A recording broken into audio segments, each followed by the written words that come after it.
It is very off-putting. I actually like it being, you know, I wish it would, like, stick to what the actual game is. Like, I can understand why it doesn't, but I wish it would stick to what the actual game is. Because, like, here's the thing, with the PS4 stuff, it goes to what the region of the game is. So when I do Ishin, for example, what happens is Ishin is circle to confirm and X to cancel, but for anything on the PS3, it's the other way around, which is frustrating. And of course, Sony changed it in Japan recently so that now X is confirmed, which that's a really weird decision. I don't know why they would do that. I get that they want, you know, kind of uniformity between regions, but like, Japan has had that for literally like 20 plus years. That's really weird. That's really, really weird. I didn't mind that it was different. I just wish the UI would be the same, like, in the actual, like, XMD. So as you can see, multi-hits don't work for, obviously, multi-hitting.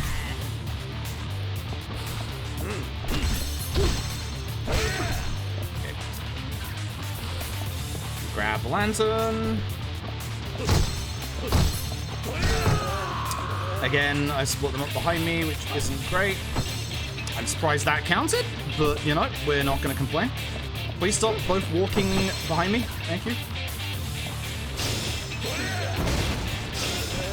I was hoping it'd be... Kiryu, please. The man is right in front of you. Kiryu, please. Kiryu, please, he's right there. It's not too hard to grab the dude.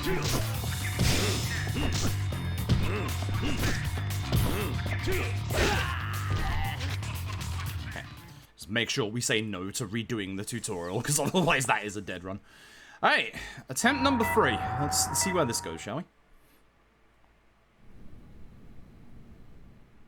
Also, sometimes my cutscenes take longer to skip. I don't know why. Like, that one was really fast, and the one at Tojo HQ was not. I don't understand. Video games. Alright, so once again, just be careful of any guy that's walking towards us. But I like the OG games. The OG games are cool. They have like a really nice style and charm to them. It's nice for you all to see like where the origins of the series was if you've only gotten into it recently. I think it was that guy on the left going past us a long time ago. So I think we're good. Unless it might have been that guy actually. Didn't get a proper look at him. Right, let's try this again.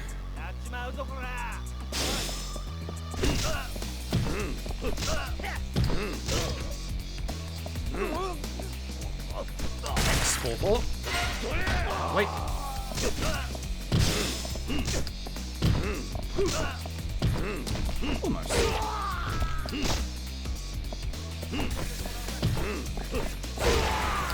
Almost. Almost. Come on. He's right there. I see him. Yeah, it's that guy. That's the fight spawn. Alright. Let's go and have a look. Normal fight spawn. Yep. Actual fight spawn we won. Yes. Okay. Let's see if attempt number 3 gets us our brass knuckles. I really should get these two together. I don't know why I just focus on one. It's really bad. Thank you. Yeah, free baseball bat though. I actually think I could use the baseball bat for anything. What do we got? Attempt number 3. We're off. Attempt number 3 gets us the brass knuckles. Alright, we've got a speedrun going. Let's go. Whew. Nice and reasonably quick. We'll take 3. We'll take 3. I do have to put those brass knuckles on at some point soon. Like, now. Preferably before this tutorial. I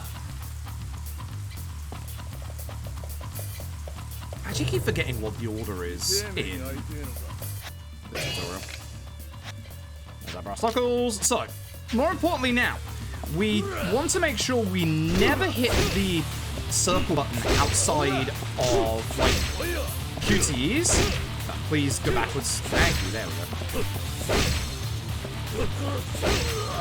I would like to drag everybody over this direction, because I want to get them close to... Actually, no, it was that direction. It looks like I'll turn around at some point.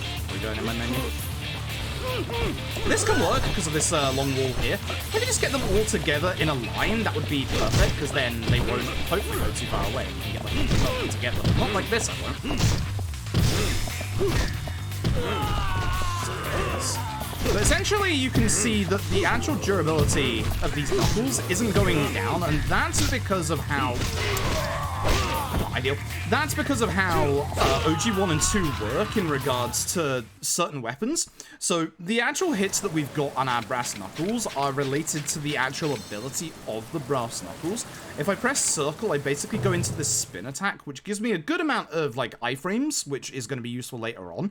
So I really do not want to use the spin attack from these brass knuckles. We have to keep these as long as possible.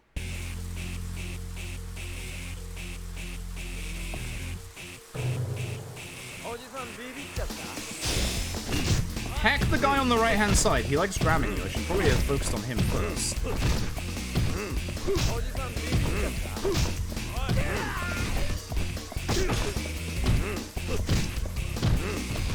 He'll get up this time, it's fine.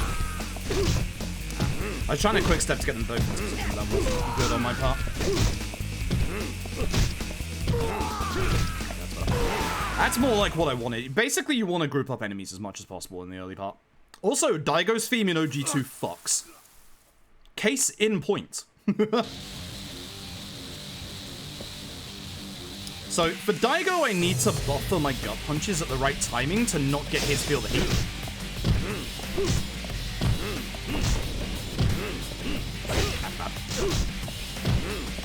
I did that now instead of later.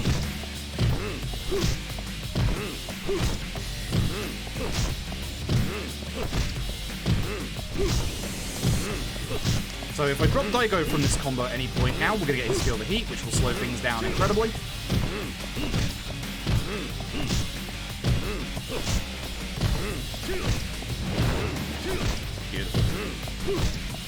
Good stuff. Okay, good.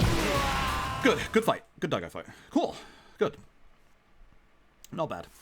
So I was getting better knuckles from fights. No, but we will be getting better knuckles later on. Alright, PS3 UI, where you have to manually do the actual menuing as well. I forgot the PS3. The PS3, I like the PS3's, like, XMB, the actual dashboard itself, but the actual, like, the UI of it is a pain in the backside. Hey, we're in Sotenbori. I absolutely love the look of Sotenbori in OG2. Like, it looks really busy, like, there's a lot of whole, like, really cool, like, shops and stuff. I really, really like Sotenbori in OG2. I think this place looks absolutely gorgeous. Anyway, we're going to peacock this guy's mom. If you remember this guy from K2... You remember this guy from K2, you'll know that we can kill him in a single hit, which is nice. But in OG2, this man has an exceptionally large HP bar, as you're about to find out. That is like 4 HP bars. I do not know why this man, of all people, has 4 HP bars, but this man has 4 HP bars. Therefore, he's getting gut punched. Uh-oh. How did I lose my track? Weird. Now, I dropped the combo, that's my fault, but how did I lose the track? Very bizarre. Yeah, this man just has multiple HP bars, I don't know why. this man has had the biggest downgrade from OG2 to K2, in that this man just goes down to 1 hit. Here's Kurokawa. Another Kurokawa. So, we need to beat Kurokawa. We've actually seen Kurokawa in a little bit, obviously. We're going to head to the Grand at this point, and then we'll have to come back to Kurokawa. Try and stay away from the save point if possible. That way you save yourself a tutorial message. I'm going to walk towards it at some point, because I always do. It's the opposite side on OG2, remember? On K2 it's to the right, OG2 is to the left. I keep forgetting that every time. Now I'm going to walk in front of the save point, no doubt.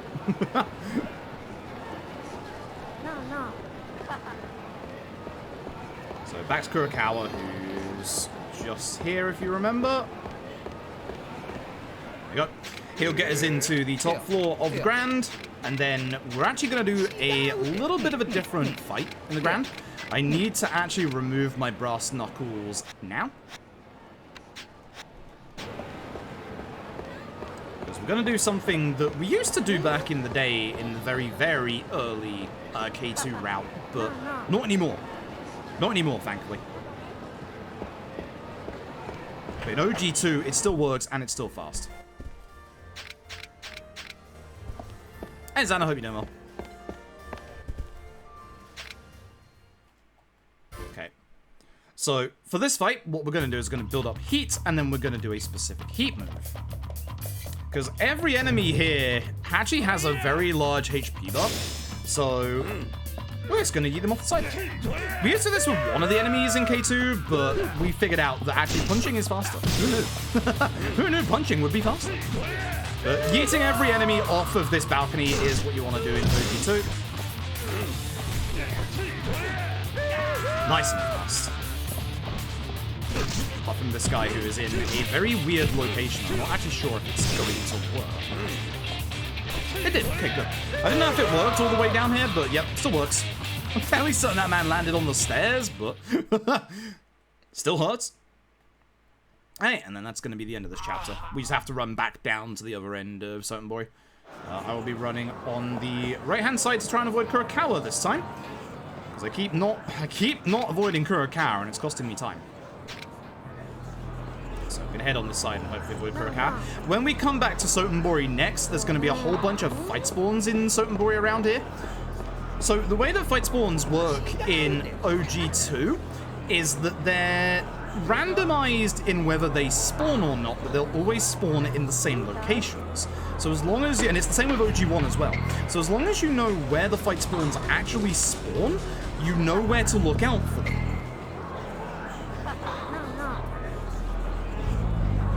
My movement in the OG games isn't good. I do need to practice it a lot, but there we go. That's the end of the chapter. Cool. Neat. Okay. OMI HQ. Should be a second option for Daigo? Yeah. Just want to double check. Okay. Oh yeah, it is Knuckles back on, but at the right time so we don't get yeeted out of the room. Because I'm fairly certain we can't... There's a bit in here I'm fairly certain that you have to not have a weapon equipped to be allowed access to the dragon chamber, as they call it. But this set piece is going to be very, very different to K2's. In some ways nicer, in some ways worse. Oh.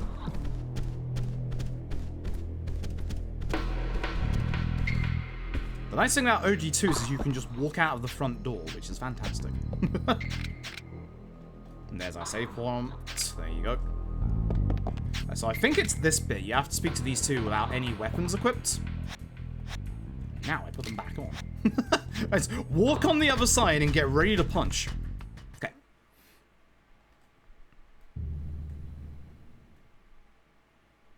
So, for the first two phases, we're just going to be punching enemies, hopefully grouping them up as much as possible.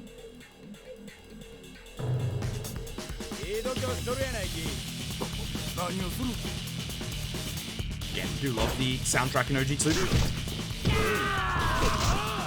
Some enemies are going to take one more extra punch than your gut punch combo. Not bad. Okay. Good grouping, good grouping.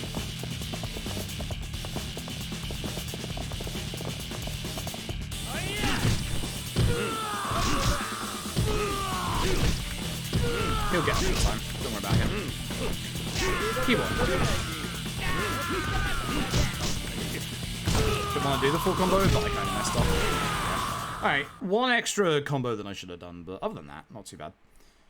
So, this next bit is going to be the big set piece itself. What we're going to do at the start here is going to group enemies on this wall, but we're also going to try and spawn in one specific enemy. We only have to take care of one specific enemy in this bit to be able to progress. So ideally, I'm not against the wall, which is a shame, because ideally you get against the wall and then obviously... Great. Obviously at that point, everyone gets together to obviously be able to take out. Everyone's going to spawn down here, that's why we want to wait down here as well. Well, I think I'm moving a bit too far forward, so they might spawn behind me now, which would be bad. Essentially, we're waiting for a specific fight spawn that has basically double HP buff. is one of these two. Stack that. Yep. So I'm going to take off my brass knuckles for this guy, so I can use the heat move. He actually slowed. This actually isn't too bad, so I can build my heat back up a little bit. At which point he kindly opens the door and we leave. You only have to take care of him, you don't have to take care of any of the other actual enemies. You just have to take care of that guy. But it takes the other enemies to be able to spawn him in. We don't want to put the brass knuckles back on just yet, because we actually want to grab a weapon coming up in this fight. So, wait on the stairs. Everyone's actually down here, which is weird. The guy that I want is the guy who's running up the stairs. It's this guy. Come here. Because I want the... No, I want that, please. Can I stop throwing the baseball bat? I do need the baseball bat. It's very important I have the baseball bat. Now we put the knuckles back on. Wait for the next spawn. And here's one of the nice things about OG2. We get to just run here. We don't have to worry about any of these enemies. This direction we want to go down because your way is blocked off. Now the downside about OG2's set piece is that you get these guys who, they love throwing knives, which also does a lot of damage. Now I do want to hit enemies at certain points to build up my heat. So the guys, as long as we have the brass knuckles as well, we can just use the heat attack against the brass knuckle guys, or the surf guys even, and that'll get rid of them. I just want to... You shouldn't be attacking these guys as much as I can, but I like building my heat up and basically stopping them from throwing a knife at me in my back, because that keeps happening. And it's really annoying when it just interrupts all of your combos. Look this way. Every time. I always go the wrong way here. Every time. Normally I attack them and stop my heat draining, which I probably should have done this time.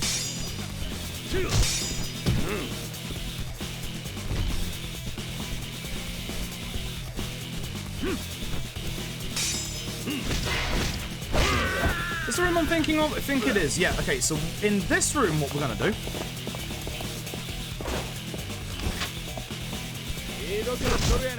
Ah, it's not you. Where did you go? It's you on the right. Yeah, the guy who's punching me right now.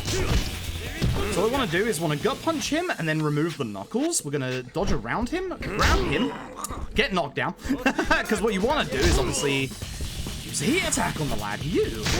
Okay, you stop that. You are literally chaining me into a wall. Stop that. Get out of here. Oh, that's bad. Because the other one does a bit more damage. Well, you actually start like with a combo against this guy. Didn't give me any heat build up. That sucks, because now I don't have the heat for the next part. So I need my brass knuckles on. I need heat for a heat move. So there should be an enemy here, which will punch you. Oh, you just attacked straight away. I'm getting unlucky here. So one of the nice things about OG2 here, obviously we get the chandelier QT, which again, much like K2, we are not going to do. So just cancel out. And the nice thing about OG2 is I can just do this. I just leave. I just leave. That lobby is like really random in... Really? You actually grab me? Wow, I might actually die. This is bad. Wow, I'm just getting stun locked completely. This isn't good. I don't want the baseball bat, man, dude. I don't have heat. Oh my god. No, this is actually bad. I'm actually... Yeah, definitely probably gonna die. Yikes. Old-fashioned way? Old-fashioned way.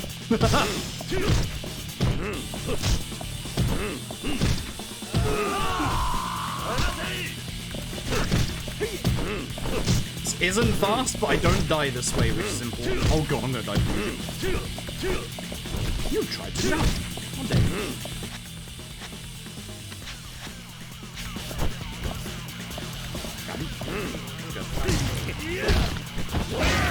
See, that attack, as you can see, does more damage. You're about to attack me. I saw that.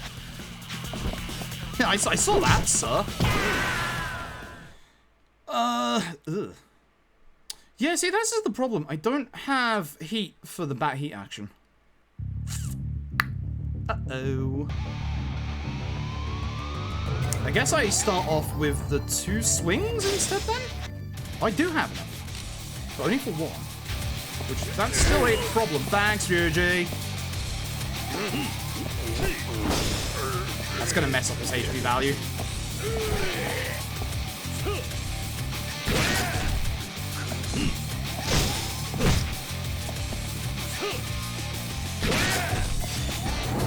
That's fine. I'm going to... Oh, I was gonna do the Feel the Heat, but I didn't. Whoops. He has hyper armor. I'm gonna die. Especially if I mess this up. Which I don't want to at this point. Oh, I got the right timing. Holy shit. I actually got the right timing on that combo for once. Holy shit. I haven't done that in ages. OG Ryuji is gonna fuck me up. OG Ryuji is gonna fuck me up. This is bad. Okay, so I get my bat out. Let's try and do this properly this time. So use a heat attack against him. Twice. That's not ideal. It's gonna break the bat, unfortunately.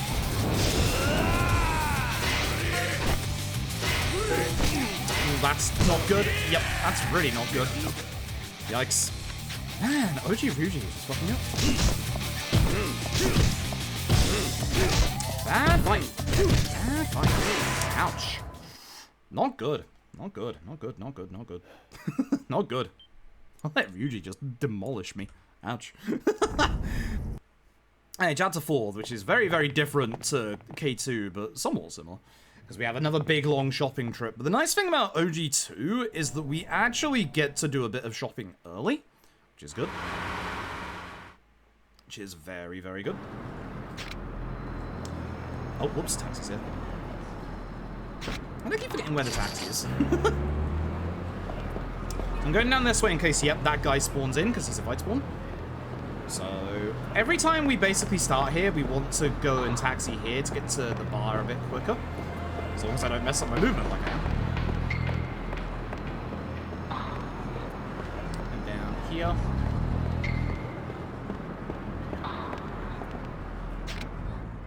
Cool. And then it's Kaoru, isn't it? Yes, which hopefully game doesn't do that crash thing that it did last time, because if it does, then the run's over. I keep walking into walls. Stop it. Fat jacket guy, please bless this speedrun. I need it right now. I need all your luck, fat jacket guy.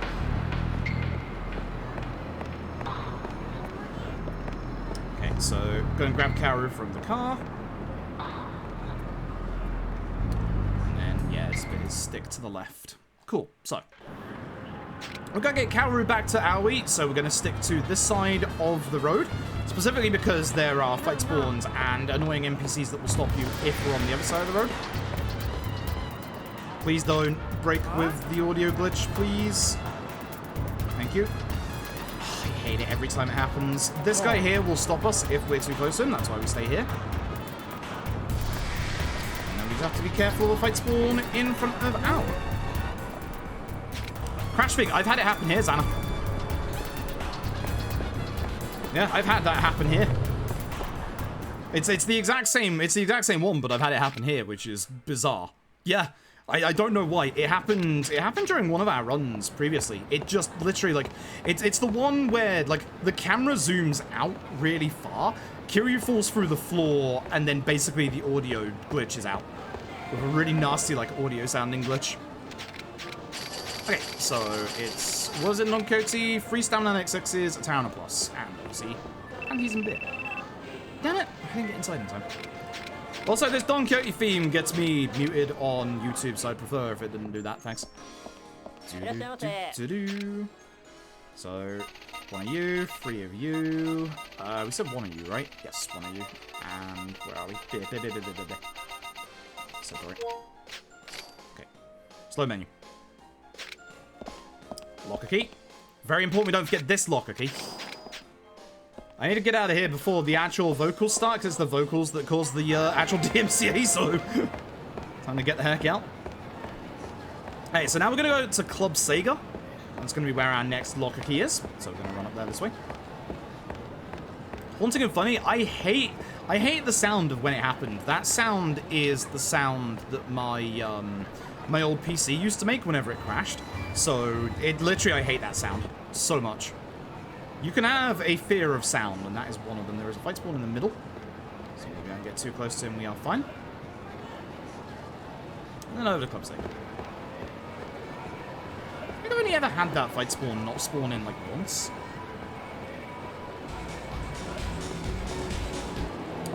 So, there's a locker key we want inside Club Sega. It's over by the bathroom. There's this one right here.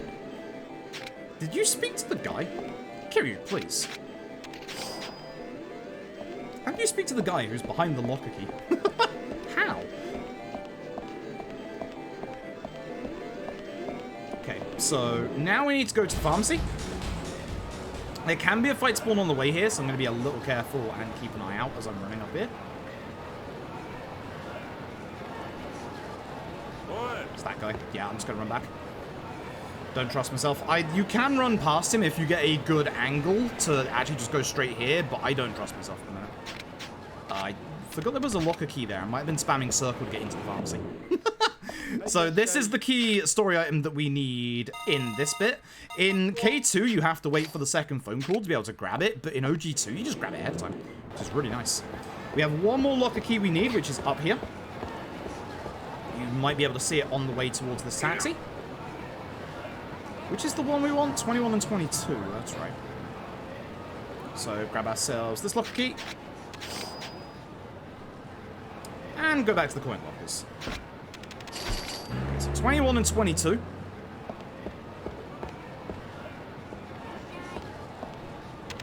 One of these we get is a DVD. The DVD is very important. We're going to go and watch that right now. Yep, fight spawn's there. I don't remember where the fight spawn is on this road. That's the problem. I know there is one here. I just keep forgetting where it is. The next road I remember where it is, but this road I keep forgetting where this one is. And it's going to spawn on me one day, and I'm going to get in trouble. Should be able to get Gondara with the fight spawn here. So we just have to go to here. Should be third option. Yep.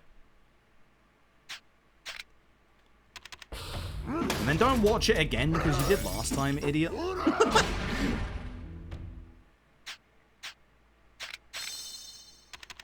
Beautiful. Okay, so we need to go back to Aoi now, and this is the part where we're supposed to wait for the phone call. Go this side of the road because of that fight spawn. I've walked into that one too many times. I remember him very easily. Now, sometimes there can be a fight spawn outside of Aoi where we have to wait for the phone call. The nice thing is, which there is, I can see him on the right, what you can do is run against this lamppost here, and because we're technically, like, close enough, we'll get the phone call in a second. I haven't had the second phone call yet, I don't think. Yep, no, there we go. So just be careful of that fight spawn on the right as we run towards Aoi. Lovely. It's a lot easier to get into the bar from this side because the sign is obviously ahead of you, which is nice. And we have the bandages, which we hand over, which allows us to carry on. Okay.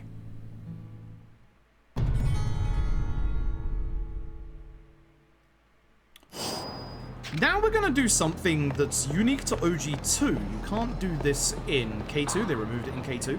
But this is really, really cool, actually. We're going to go over to the Mahjong parlor for the next bit of story. Fight spawn there. Yes. Let's see. Let's just be very careful. So, this man guards the Mahjong parlor. In K2, what we would do at this bit is we would go see Junka, get the playing piece to enable us to get into OG2, into, obviously, Mahjong Jambalaya. In OG2, what we're going to do is we're going to be an arsehole instead. So, you might think I'm doing something a little weird right now, because all I'm doing is just basically speaking to this guy a couple of times. But once we've spoken to this guy enough times, which is exactly 15 times, which should be any second now.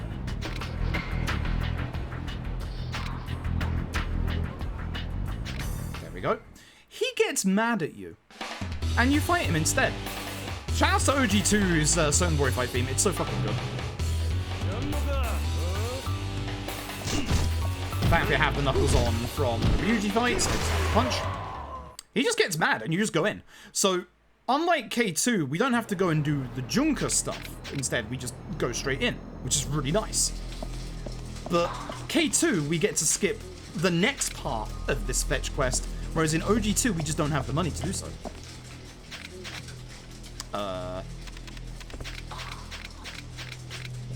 Would help if I actually looked at, you know...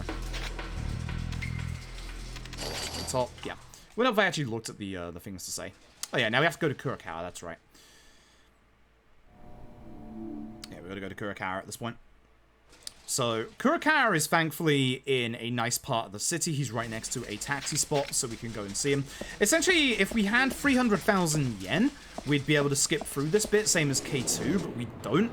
In OG2, we can't get as much money, because in K2, they added a bunch of, like, dropped items around the city, including, obviously, the plates that we use. That's the option. Yeah. Oh, wait. Had to recognize my kanji there and remembered, wait, the first two is just the west side and the east side. So, Kurakawa is thankfully right here. And now we have to go to Stigil, which is obviously over the top left. So, back to the taxis.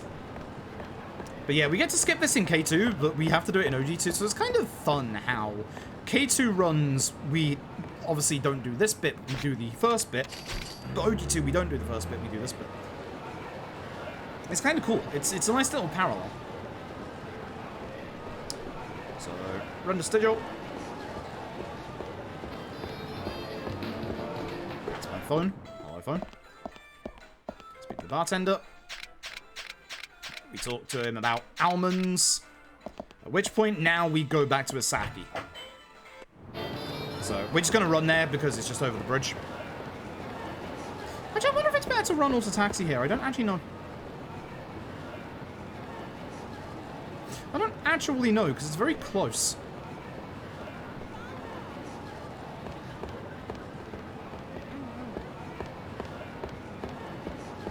The fight will looks down. Nice.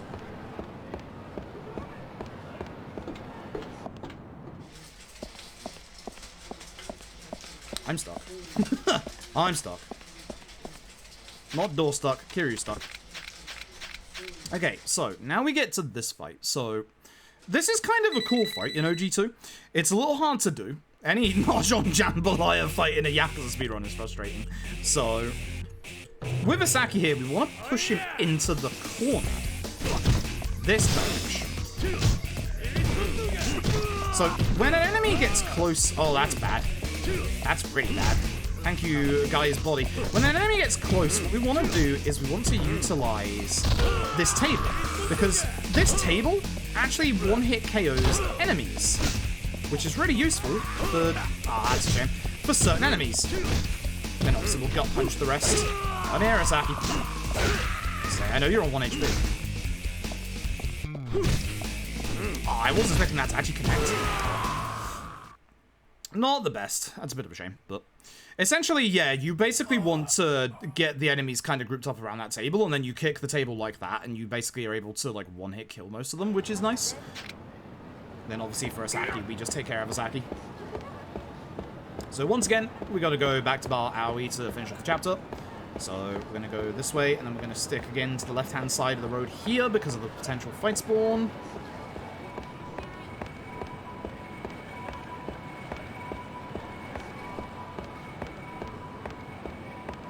To the right. And then keep an eye out for a fight spawn as we're running back.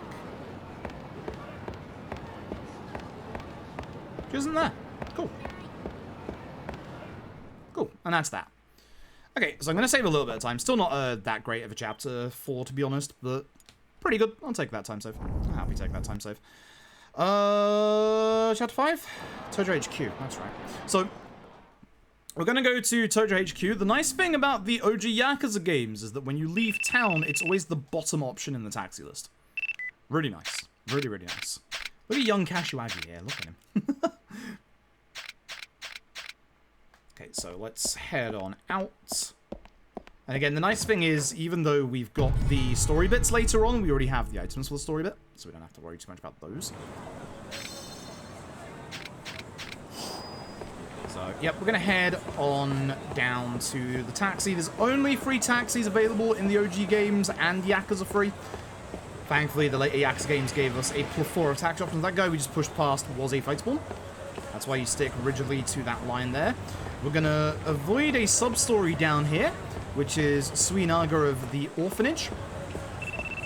The lady that you'll see as we walk forward.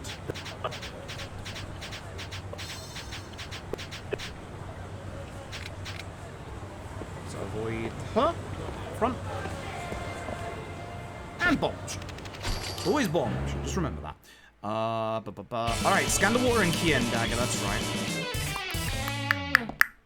I think I remember where those are. God, I say this every time. One stream. And Jones of Iron, thank you so very much for the year of support. I appreciate it. Thank you very much. Yep, day stream. Ads, folks. Exclamation mark. Ads in the chat. Get ad block. Get ad block. Get ad block. Get ad block. At least it happened here where nothing's happening, I suppose. Actually, yeah, now is the best time, because later on in this chapter isn't a good time, so this is not a bad time. Everyone will be back for the Coliseum, which is nice. For those of you who can still see, this is where the secret room is located in OG2. I like it more than K2's, even though for speed purposes, K2's is faster. This is just cooler. This is just cooler, that's why.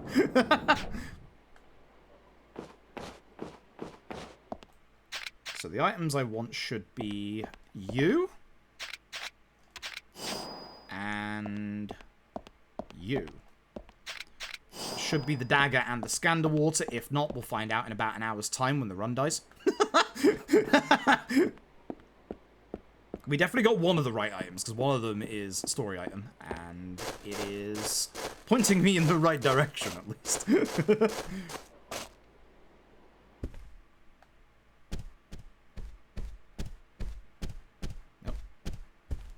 So, the next fight is going to be... The next fight is going to be the first fight against one of the most annoying enemies in the game. Now, the first time we do this fight, it shouldn't be a problem. When we next fight these guys, which will be at the end of Chapter 7, they're going to be a big fucking problem. Actually, no, Chapter 8. Because Chapter 7's Hayashi. Right?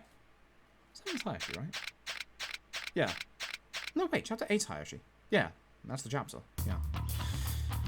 Anyway...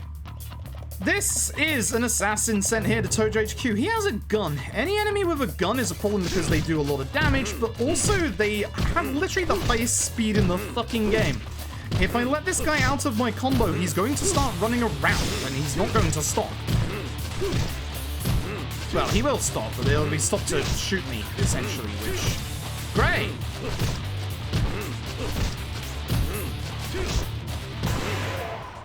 Phone keeps going off like crazy today. Okay. Let me go back to camera intro. Okay, so this bit in K2, you would have to go to Don Quixote to pick up the beer and the underwear, because you can't buy it earlier. But obviously in OG2, we can buy it early, and we already have bought them. Shout out to OG2 for allowing us to go faster this bit.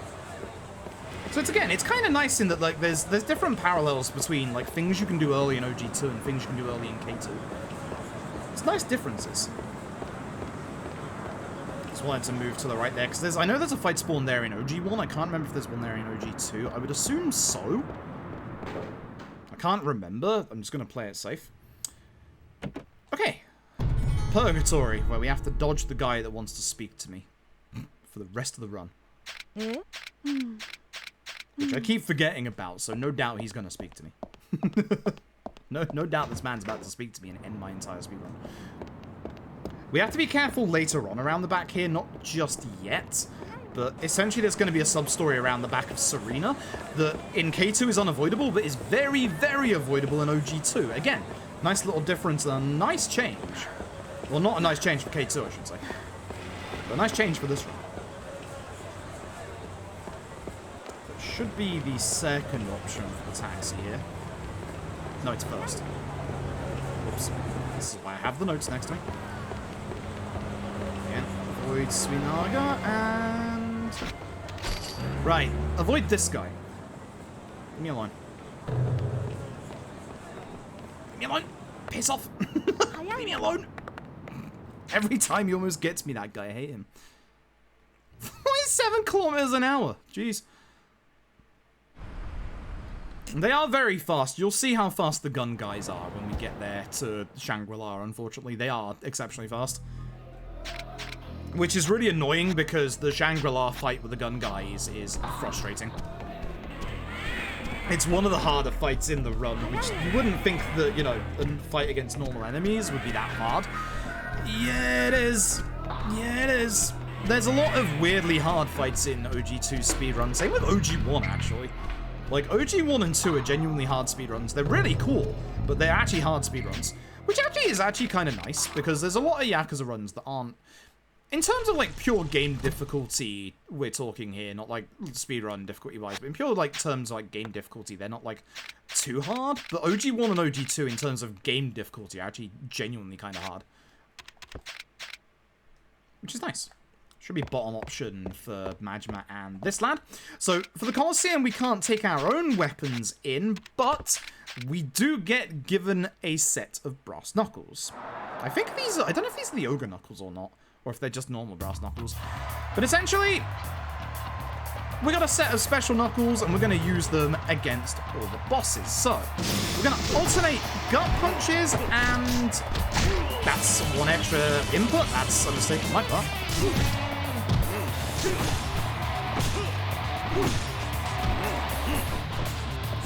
I don't know what's happening to me right now. What's happening to my lock-on? I don't know what's happening to my lock-on right now. This is weird. Still locked on. Because by doing that attack, we can actually hyper armor through. What's happening to the lock-on? What the fuck? I've never had that problem ever. That's weird.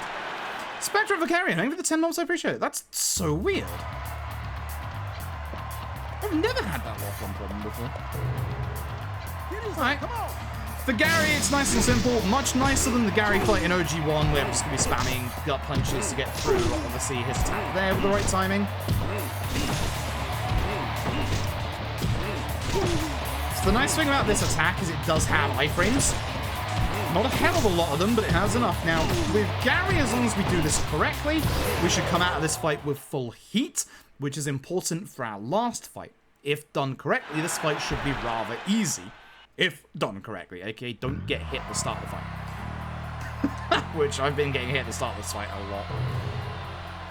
So, Mahjong.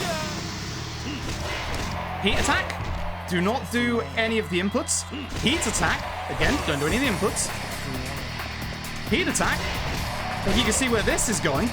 Your heat usage with your weapons in OG2 is quite low when you have your heat bar in its like second gauge and like first gauge. So this allows you to just keep using certain heat attacks a lot. And provided we have full heat when we go into this fight, nice and simple. Nice and simple. Very nice and simple. So that's one of the nice things about OG2 and K2, is that the Majima fights in both OG2 and K2 are both nice and simple. A little bit faster in K2, obviously, but in K2 we can use our own weapons in the Coliseum, whereas in OG2 we're not allowed to. Bit weird, that, but yeah. No complaints about either fight. Now, here's the nice thing about OG2 Majima. He doesn't tell us to do Clan Creator. Thanks, Majima. Fuck Clan Creator. Fuck Clan Creator. Terrible minigame. I like it casually, but in the speedrun, Clan Creator in K2 is a horrific RNG mess.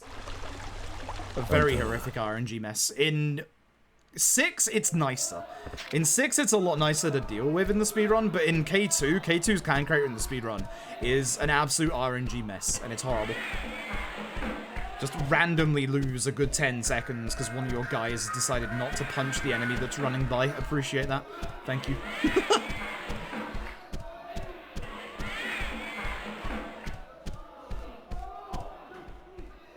To miss the Majima song. It's, listen, it's a sacrifice that I will take, I'm afraid. Is the guy who likes to speak to me still here? I can't remember. I think he is. Just gotta avoid him, I think. And then we go back to Serena. From the looks of things, I might be saving a little bit of time here, which is nice. I think it's at this point. I'm fairly certain it's this point where we now have to be very careful when going to Serena.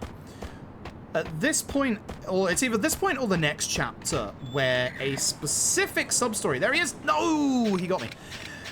It's at this chapter or the next chapter where a very specific sub-story is going to spawn in, and that is the Granny White sub-story. Here's the nice thing. In K2, you cannot avoid Granny White. In OG2, you can.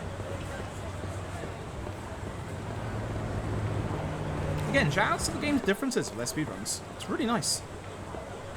Fight spawn right there. Let's keep an eye out for fight spawns as we run by here. There's one on the left, so yep, that's where it is. That's where the fight spawn is in Tenkaichi. Good to know. Are you here yet, Granny White? I don't actually know. No, she isn't. Okay. And there we go. Cool. So I'm going to save a tiny bit of time. Not too much, but a nice amount. Not a gold, but I'll take that. I'll happy take 4 seconds of time too. Okay, so chapter 6 is... Oh, right! The 16-bit building. Right. Yeah, I like this one. I like this. This is a good set piece. Hey, so we're going to go to Theatre Square to try and find some info. I like this bit. I like this chapter. The chapter's a good chapter. This set piece is really hard to be consistent at in K2. It's a little easier to be consistent at in OG2, but it's still tricky in its own regards.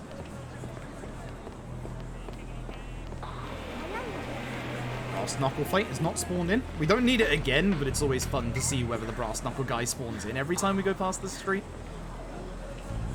Just to see like how lucky we were with our Brass Knuckle spawns. So we need to go speak to the informant Aoki, who should be over here. Right. It's only the second option in OG2. In K2 you have to do all 3, but thankfully you can mash through the dialogue quite quickly. In OG2 it's just the second option.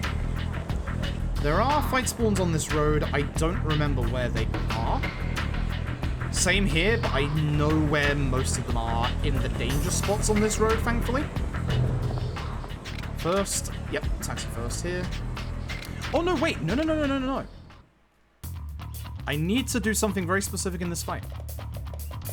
So, we don't put the brass knuckles back on yet for a reason, so I'm glad that I didn't. Because I need to go after this guy. Thanks, Karu, because I need that baseball bat.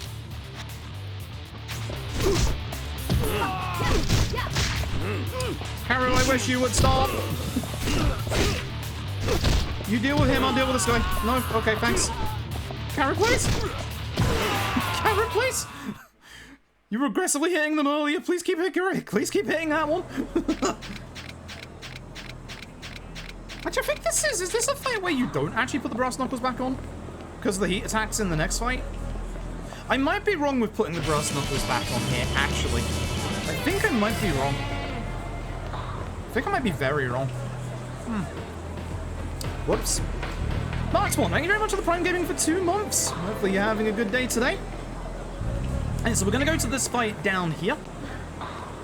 I usually like going down the other road, but this road is nicer because you can see if there's a fight spawn here coming up.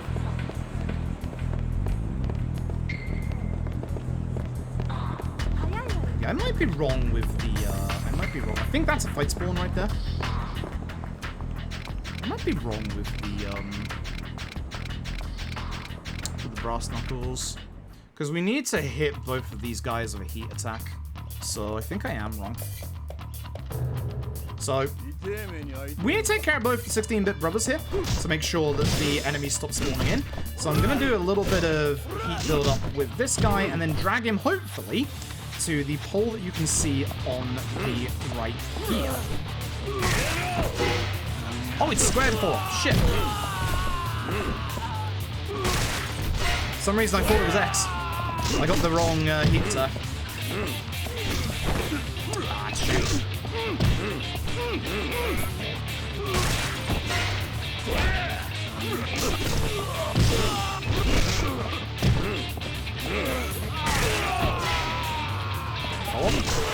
Okay, so I dealt with the enemies at the right time, but I did a really bad job of doing the correct heat move there, unfortunately. I did a very bad job of doing the correct heat move. That was on the wall and not the pole, which is a bad thing. The pole, if you remember earlier back in Chapter 1, the pole heat attack does way more damage. Way more damage. Second for the taxi.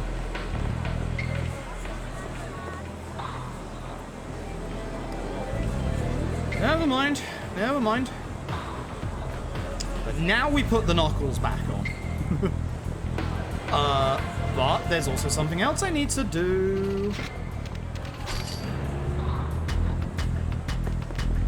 Watch out, the fight spawns here. There he is.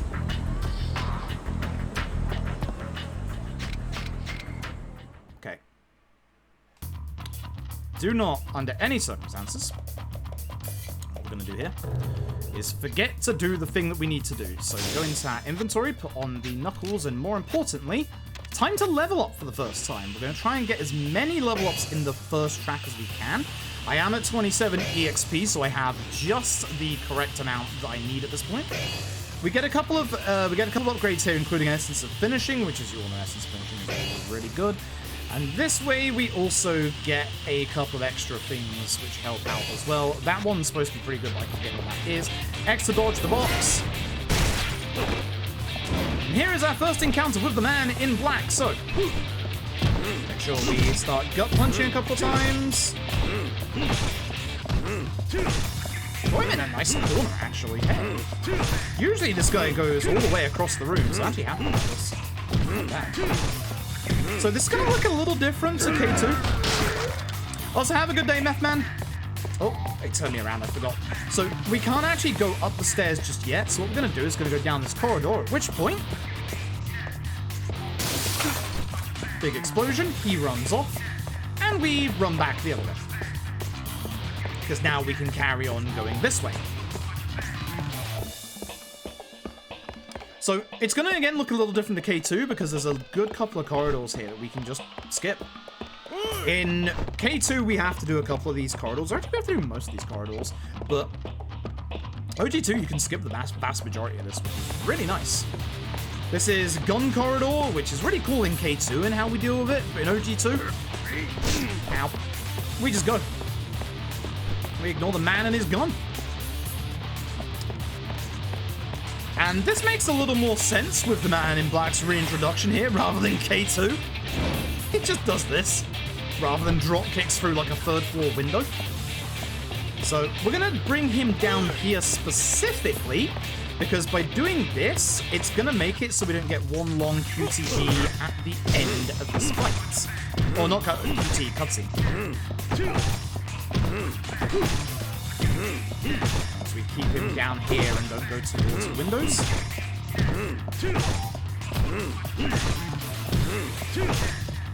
Wouldn't think dragging him this far would save time. It does. It does. It very much does. I'm now going to put my brass knuckles away. Very specifically, I want to... Leave me alone. I meant to hit dodge there, not grab. I want to go out to this stairwell because there is an enemy out here that has a Patriarch bat. Ow. I need that. Wait. I need that back. I need that back. Very much need that back. And back on with the brass knuckles. We have a bat with 7 hits and a bat with 12 hits. That is good. I'm going to lose time in this chapter, I think, which is a shame, but I've kind of messed up, so it's fine. In this room... Oh, a circle. Damn it. Fuck. I've got a circle. We want to drag the Man in Black backwards. We want him in this room specifically to keep him away from the boxes. The boxes are obviously going to give us a QTE. So by keeping the Man in Black in here, we shouldn't get any of those QTEs. Towards the room, which I don't like. Oh, I don't like that. Okay, I got lucky there. Prediction was 4. No, wait, 3. 3? 4? Don't do the prediction. I don't remember what it was. I'll have to go back and look in the VOD. I don't remember what it was. Oh, I saved time somehow. Okay. Wasn't a great set piece. I'm kind of surprised, but alright. It's free? I think it was free, but I don't remember. I would not trust someone who bet for free to say it was free, though. Do not trust chat and their collusion. Alright, so the walk back via the police is going to look a little different in OG2 as well. We can go straight there, which is nice, but the police are going to be in different locations, which is going to be both good and bad. There's one part that I still don't know how to do properly, and I really should have looked up what to do at this bit by now.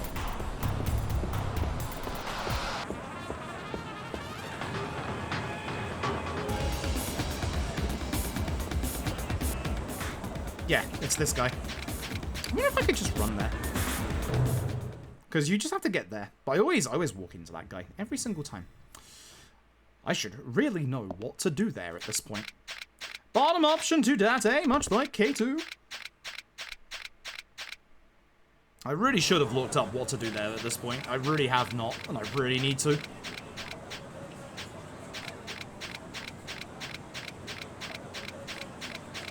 I'm fairly certain it was free, but it might have been full.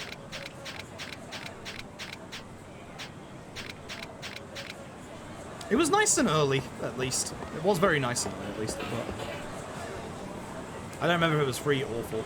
So there are, again, fight spawns in this area. I'm going to go over to the side of the street to mostly avoid them.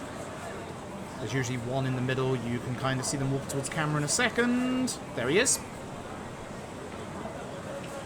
You can get a fight spawn in front of the Millennium Tower as well, which I don't think was here in OG1. Might be wrong on that one, so just be careful of that.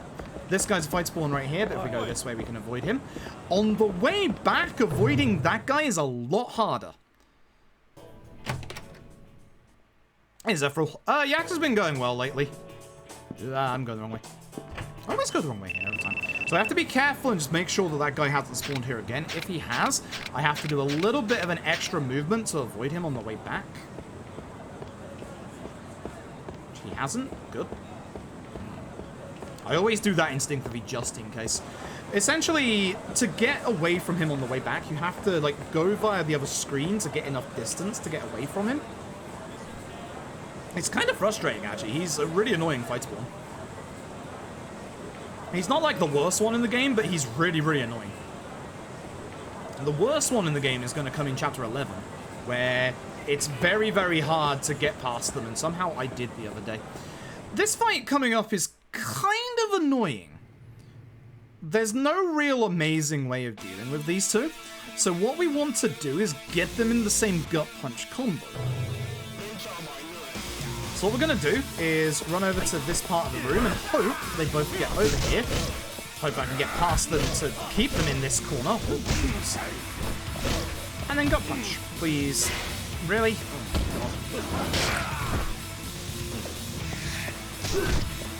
So I really want them in this corner. So I can get them together. This is nice.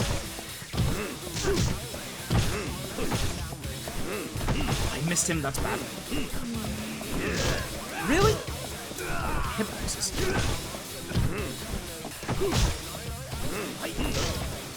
Damn it, these two are so annoying. Oh, the downfall of my death right now. I'm just gonna do it. I'm just gonna do it. It burns my heat, but it takes care of a good amount of their damage. If I stay away from him, we won't do the feel the heat. Frustrating. But yeah, getting them both down in that corner is... Oh, I did not want to guard because that uses up one of my durability hits. Yeah, Xana's right. This fight either goes really well or it doesn't go well. There is no in between. But if you do the feel the heat, you can usually get the other one into their feel the heat. And as long as you stay away from them, you don't do the feel the heat again. It might be okay to do the feel the heat again if you build up some heat, but as you saw, the other guy was like just dead anyway, so there was no point in doing the feel the heat again. But in K2, the nice thing about that fight in K2 is, one, it's a lot easier to deal with them because you just hit them with, like, the bench. But the other part is you can just take care of both of them with the heat attack. In OG2, as you see, you don't get that luxury. So that fight is a lot harder in OG2 than it is in K2. Much, much harder in OG2 than K2. Hey, hope you play some, Paul. Hope you're doing well. Thank you for the luck. I need it at the moment. No fight spawn. Good. Because I might die here, which is a bad problem. So here's the problem that we've got. One of our upgrades that we got in the previous chapter is now making it so that every time we attack certain enemies at full heat, they're going to get knocked down to the ground early. So what we're going to want to do is expend our heat as early as possible, like that, and then do the heat attack. Using the Essence of Finishing gets rid of a... Why is my phone a lot today? Using the Essence of Finishing gets rid of a lot of your heat, whereas the normal heat attack doesn't do that much, but... Yikes! It does also allow you to not get killed by the enemy. Like that. It does take care of the enemy, which is nice. Oh, you don't want to do your heat attack at low HP because you do this one, which is really long, and if you end the fight inside this heat attack, it takes ages to get out of the fight, so that's my fault for doing that one. But I did a bad job of managing both my health and my heat. Please no fight spawn, because I am die. I am literally die. Good, no fight spawn. With no fight spawn, now I don't have any worries for the rest of this chapter. I am literally dying, and it's bad. It is very, very bad. Yeah, folks, go follow Occupy Sunpool. They do a lot of horror streams. Obviously, this month we're going to be doing some Dead Rising 1 and Off the Record. But Occupy Sunpool also does a good amount of Yakuza Kiwami, which is also another very good run. Also another very, very good run. Stay on this side for the fight spawn in case he's there, which he is. The guy in the blue jacket with the white sleeves. And now we go down to Serena. And this is the point where we watch out for Granny White. She's on the right-hand side. There she is. So again, the nice thing about OG2 is that you can just avoid her completely. Really, really nice. I don't know how I saved a minute there, but okay. That's not bad. It's not bad in the slightest. I have 0 complaints. Dark Lotus Homie, thank you for the 23 months, I appreciate it. Oh, did I die there in my PB? I may have died there in my PB. So the one thing that went really badly in that chapter is the fact that I've lost a usage of my brass knuckles. That is bad. That is very bad. Let's avoid this guy. I keep forgetting where I'm going here. I thought I was going to the homeless place, but I'm not. It's Hayashi time. Hayashi in OG2, a lot harder than K2. Not hugely difficult, but can be a pain sometimes. If Hayashi decides to be a pain, then this fight can go a little nastily, but it shouldn't. Question mark. But Hayashi can be a pain. The nice thing about OG2 is it does take you straight down to the basement, which I do appreciate. Yeah, the Hayashi fight can go horribly wrong, but there is some nice strats for the Hayashi fight. Thankfully, we have baseball bats. The nice thing is the game gives you a save point here as well, even though you don't really need it, but it is nice. Okay. So, the enemies down here, kind of similar to K2 in that they'll spawn, like, kind of the furthest point away from you. So they'll start over here. I love the fact he tries to attack. Unfortunately, the others are going to spawn behind me now. I was hoping that the rest would spawn there, but I kind of messed up their spawns. So we're just going to have to keep going back and forth, basically. Oh, I went this way, that sucks. So as you can see, again, we've got the problem where I've got full heat, so I'm knocking enemies to the ground. I don't know where they're going to spawn from here. I assume, yeah, over here. I'm just going to heat attack this guy to get my heat. That's okay, not great. It's fine. It's free, okay. Hey, Raggy, thank you for the lock. I appreciate it. Okay. Here we go. So, for Hayashi, we're going to do similar to Daigo in that we're going to gut punch buffer his first 2 phases. Hopefully we can get him into a corner and keep him in a corner. Note that Hayashi has a lot of HP. Hayashi has an absolute giant amount of HP.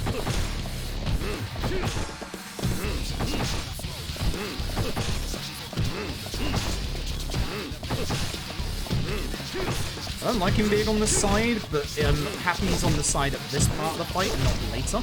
The nice thing is this part keeps you, like, keeps him here. The downside is that we... Oh, yeah, bad. The downside is that when we get to this phase, I want to be away from any and all objects I can pick up. So we need to buffer. This is the hard buffer part of the fight. It's only got 2 health bars. Nice.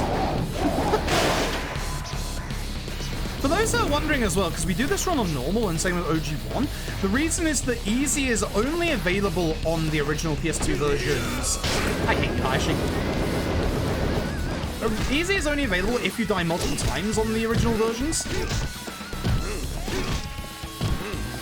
I don't like this corner because of these pick-up-able pipes, but it should be fine. I like this area because we can easily get him in this loop, but for the next part of the fight, this might cause a small problem. Hopefully not. We'll see. Okay, so this is where the fun is going to begin.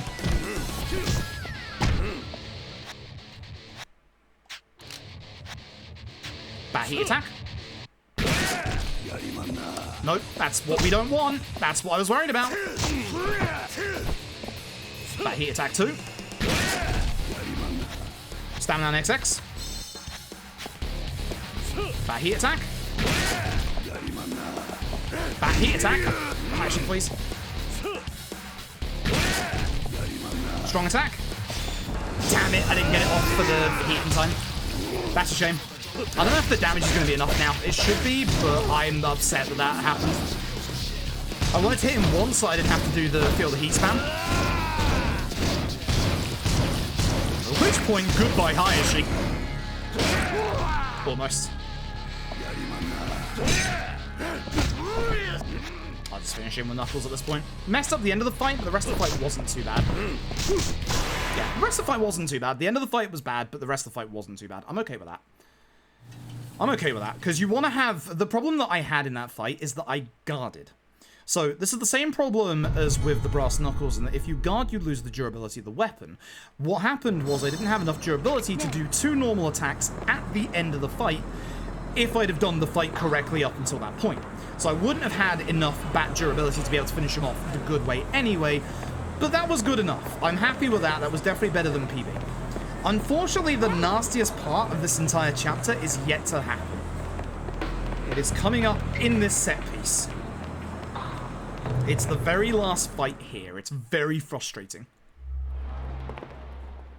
So, this is once again going to be Shangri-La. We're going to go after Daigo. So, I'm going to at one point drink Stamina XX. I'm not going to drink it immediately because that's what I did last time. I don't know if that's what caused me problems. So, we want to get our heat full to obviously get rid of the sofa guys with heat attacks with the Brass Knuckles. So I'm just going to run forward at first. So the nice thing about this compared to K2 is that, you know, you can just run forward in this one instead of K2 where we have to deal with, you know, lots of enemies. And again, don't spam any of the actual, like, heat attack stuff. You don't need to.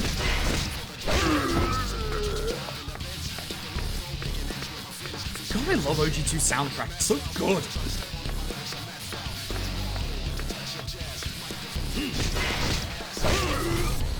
So if the guys aren't being annoying, that might drop my feet a little bit, getting hit there. Should hopefully be okay. But if I need to punch, you know, we've got enemies we can punch.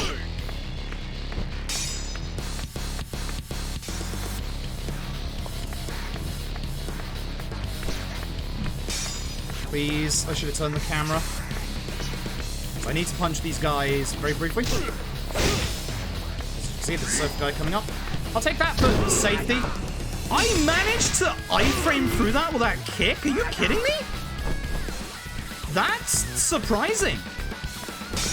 I'm shocked about that. Anyway, here comes the most annoying set of enemies in the game.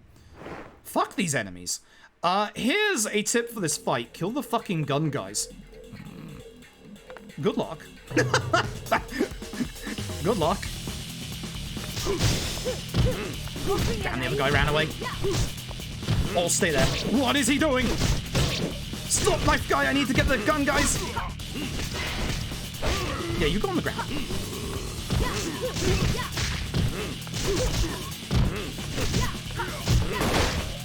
Look at the damage he does! One dead, thank God. Fuck you, knife guy. I saw him on low HP and decided to murder his entire existence. That's not bad, actually. I tell you what. Gun guy's dead. Question mark? So I wanted to intentionally knock him to the floor because Essence of Finishing will do more damage to this guy. Way more damage. Please aim at the guy, can you? Please. That was good. I'm about to save minutes. I'm about to save a minute. Yeah, they go in an absolute tear, as like we were saying earlier. Nice. Much better. Let's do Shindo skip. So, there are two methods of doing the Shindo fights, depending on which Yakuza 2 you're playing. Either OG2 or, obviously, K2. K2, we have, obviously, Shindo skip with... Am I supposed to speak to Kashiwagi? Have I fucked this up? Oh, yeah, I fucked this up. Yeah, I fucked this up. So, yeah, we have two different ways of dealing with Shindo, depending on, obviously, the game. We're going to deal with him with Shindo skip in this game. You saw me do a specific heat attack earlier when I was at low HP. In that fight, it was a problem. In this chapter, it's not a problem, and it's also really good. It skips an entire phase of Shindo. Now, the downside is we need to use one of our, most of the time we need to use one of our spins of our brass knuckles to set this up, which is one of the other reasons why we don't want to use too many of our brass knuckle durability hits. Because again, we need as much as we can get for chapter 12.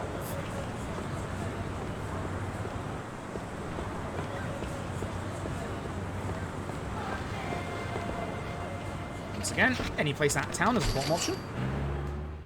So, we got Daejim Kim's funeral.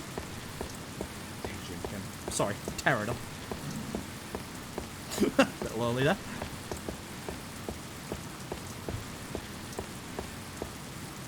Yeah, they are really fast in OG. You saw the damage that just one shot did to me. If you don't lock the gun guys down, they will ruin your entire run. I cannot count the amount of times they have killed my run in that fight. Like, literally, they are genuinely nasty. I'm a little sad I didn't get both of them in the combo at the start of the fight, but it still went reasonably well other than that. So here's what we're gonna do. We're gonna try and take care of all the ads in this fight, and then intentionally go down to crit HP.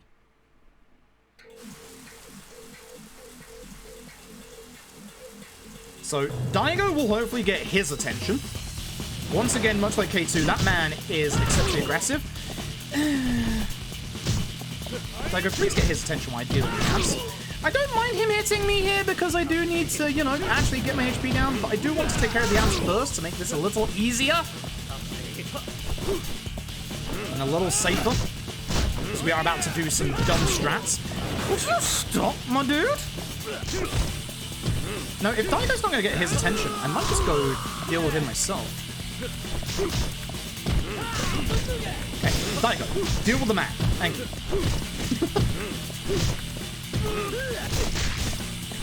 Good. Okay, now, hit me once, please. Good. I'm in crit HP. This is good for the rest of the chapter. Now we take care of this guy. Daigo, you pushed me away. I swear to God, Daigo. You get me killed, I'm going to be very upset with you. Do not attack it, Daigo. Daigo!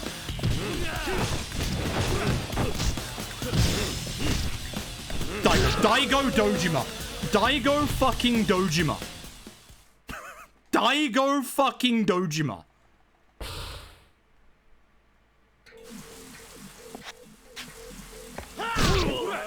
Daigo fucking Dojima.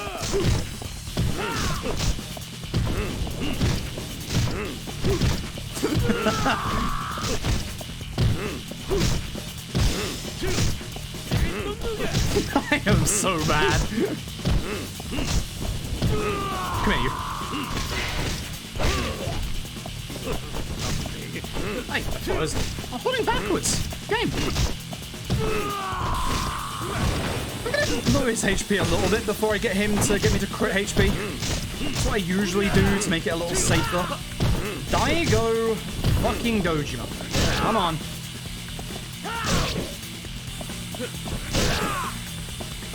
Also, being instability, he won't knock me to the ground, which is nice.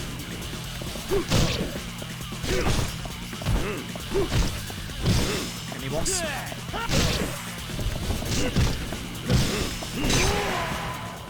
Daigo fucking Dojima. Swear to God. Swear to God. Here's the nice thing. I died to Shindo in my PB, so I have plenty of time saving this chapter, despite the fact that Daigo just fucks me up.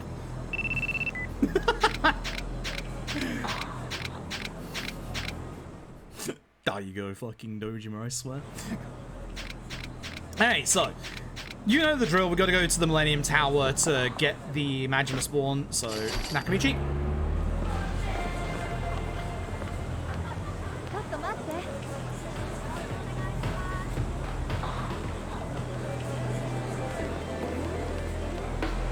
Yeah, Shindo skip saves a good chunk of time. It is dangerous.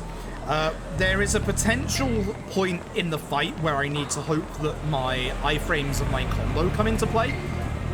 If Shindo decides to do a specific attack, Shindo can kill us, which is always scary. Always very scary, actually. And now we run back. This side to avoid any fight spawns.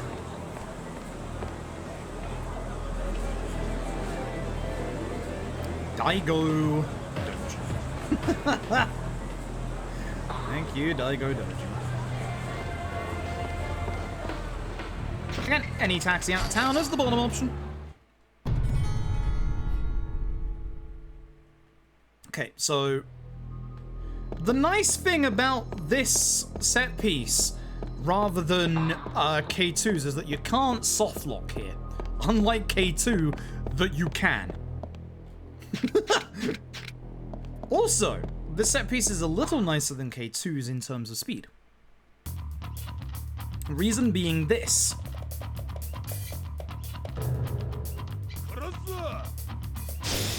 I just run. Like, that's the nice thing, is you just run. There are no barricades, there are no enemies to take care of to be able to move forward. You just go.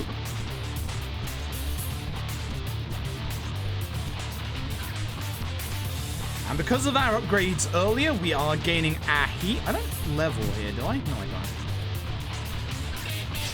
Don't worry about the spin. It won't go down because we didn't finish the animation. Much like Yakuza Falls baseball bats. Alright, here we go. Please, no death. Please, no death. Also, Shindo's theme fucks in OG2 as well. I kind of like K2's a bit more, for being honest, but it still fucks in this game. The soundtrack of OG2 is like just a different vibe to K2, and I like it. I like it a lot.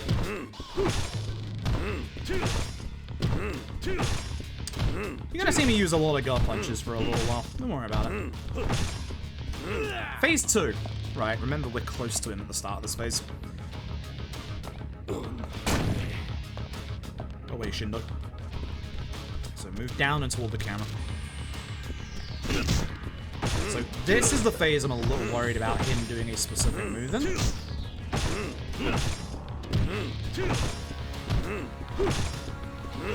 Good. Now outside. So, essentially we need to knock Shindo to the ground at a specific HP point so that we can do the crit HP heat attack to skip through the entirety of his feel the heat and the big long QTEs. Which is genuinely a lot harder than it sounds, because it's a very precise HP point to do the damage that we need. This phase, yeah, it's a bit worrying with that attack, but as long as you're gut punching, you should be able to iframe through it. So I'm keeping an eye on his HP bar right now. That's a bit too much. Actually, no, that's fine. That's good, actually. That's good. Yeah, that's good. That should be it. That should be it. That should be it.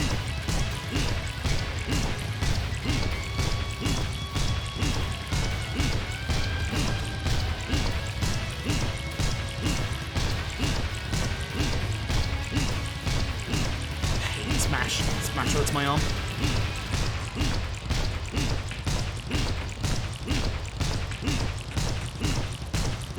Yep, This one goes on for so long that you don't get the QT at all. Good. Shindo skip. Good stuff.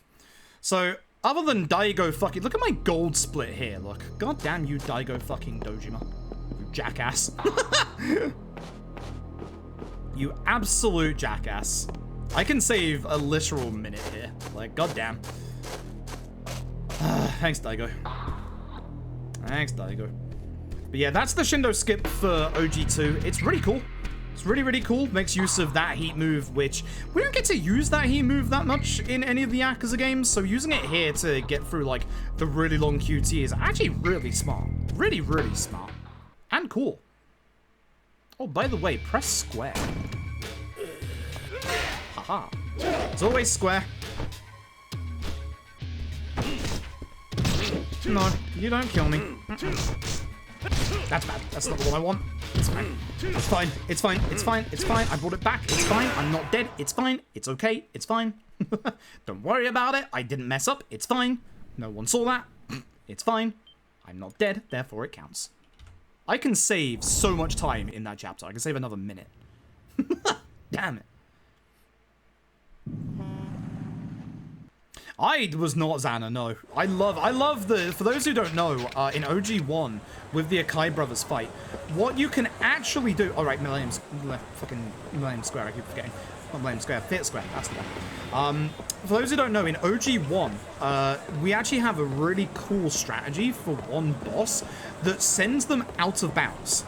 Like, in most of the Yakuza games, we actually have... In terms of, like, actual out of bounds, there's technically 3, but it's more 2 out of bounds that we can do. One of them is in Yakuza 0. The other one is in Yakuza K1. Neither of them, unfortunately, lead to anything. 5s, we walk through a solid wall, which is kind of cool. It's technically an out of bounds. It's technically not. Also, the trigger for the cutscene is here, so don't walk into the middle like you used to, idiot. But we don't really have that much in terms of out of bounds for the Yakuza games. But in OG1, there is this really fucking cool strat with the Akai brothers that literally gets one of them to yeet themselves out of bounds and gets rid of them from the fight instantly. It's really, really cool. This way is quickest. Is he still up and about? Shindo fucks. That's all I got. That's all I got. Shindo fucks. He literally does stay around a little longer than he should, but at this point, bloody Daigo shot him in the head, so he's dead now. He's very, very dead now. Deader than Hayashi, who comes back in Dead Souls. Thanks, Hayashi. Who's also dead in that game. Sticking on this side of the road for fight spawns down here, but there wasn't one, which is nice. I don't know if we can enter... I think we can enter that in town this side, right? Yeah. Yeah, I thought so. Yeah. Why have I always been going to the other side? What's wrong with me? What is wrong with me?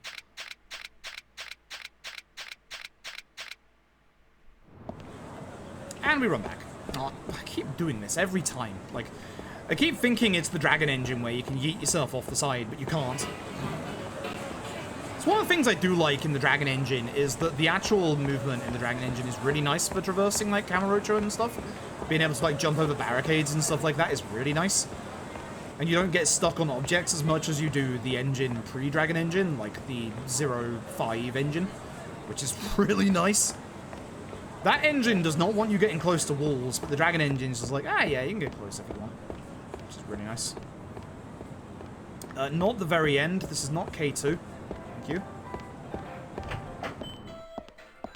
Takashi, let's go! There's a couple of enemies who are like that. I mean, Arase is technically like that, because Arase turns up in fucking Dead Souls. He turns up in 3, but as a sub-story.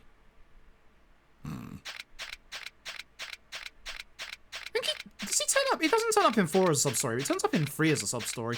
He's a partner character in Dead Souls, which I hate to admit it, that actually, for Dead Souls and what Dead Souls is, that actually fits quite well. Fuck you, Arase. I do not know if he has the Arase dodge. I do not remember. I want to say that he does, but I do not remember. There's a lot of things that Dead Souls has and doesn't have.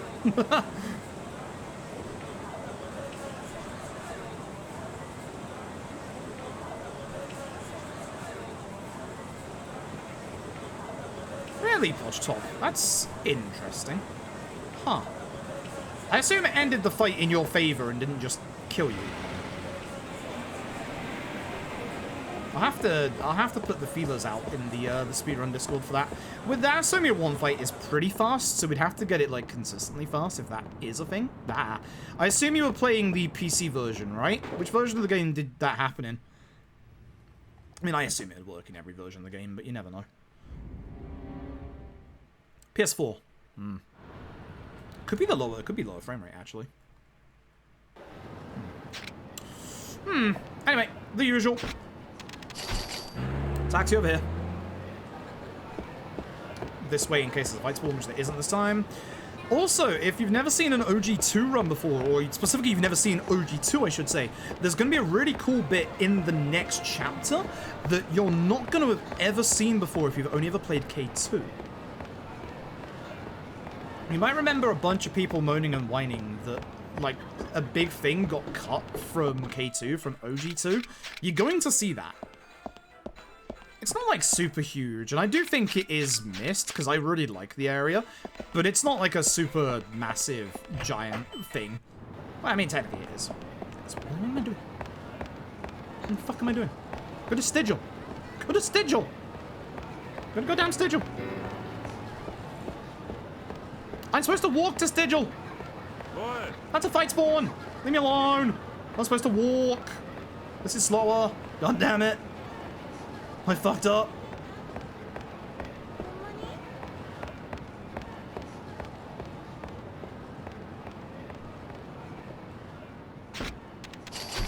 This is west. Yeah, no, that's fine. I was about to do something real stupid. Yeah, this is slower than just walking here, so I'm kind of annoyed at myself. Be very careful when we're in Stigil not to talk to the guy at the bar, because he is the comedian sub-story. Which, thankfully, in OG2, if you do accidentally speak to him, you have a chance to not do the extra fight outside that it starts. But in K2, if you do accidentally speak to him, you have to do the rest of that sub-story. So you do have to be more careful in K2 of that guy. OG2 is a bit nicer.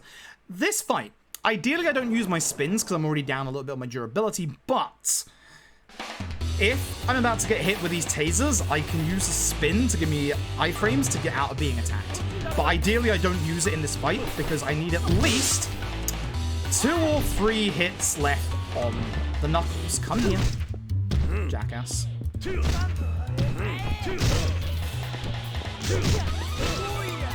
What I could do is build up my heat and throw everyone in the river for a moment. Ideally I can get, like, yeah, group up together like this. That's nice. I know this guy has a lot of HP. That's why I was waiting to knock him down and not use Master's finishing on that guy. I only had 1 hit left. Do your mind.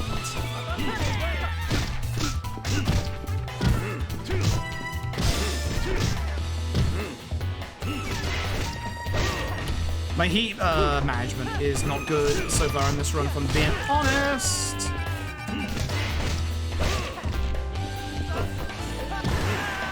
My heat management in this run so far has not been great. And it's the thing that I need to really focus on at the moment, so. Hey Kai, hope you're doing well. Appreciate it. More people have read that tag below the stream than actually read on-screen text I found. Like, as dumb as that sounds, it's the reason why I put that there as a little test. Hey, so Satoshi is going to be in a different place than in K2. And you're also going to see what we like to call, like, Yakuza Office number 2, because the interior of the next fight is reused constantly in every single sub-story fight in OG 1 and 2. It's used a lot. In fact, it's the same actual layout as the office that you fight Hirata in at the very start of Yakuza 1, I believe. We like using this office. Make me self-attack. Yeah, I could do. So, we're actually going to go this way. Again, stay on the side of the road for the fight spawn. What? Which is there. Good stuff, good stuff. Again, I've walked into that fight spawn so many times that one is like burned into my memory. I will never forget that one. And the amount of times I've walked into it, fight spawn is on our right. But as long as we stay here, we're fine. Don't walk into the sign because it will stop you when you get into the fight. Be very careful. Okay, so this is the office that is used constantly in sub-stories. So, the Satoshi fight. Here's the important thing. Focus Satoshi. You do not need to hit the rest of the ads. If my heat is built up, I can do a good essence of finishing and demolish the guy. Which it should be reasonably built up at this point. But Satoshi is the one in front. Oh yes.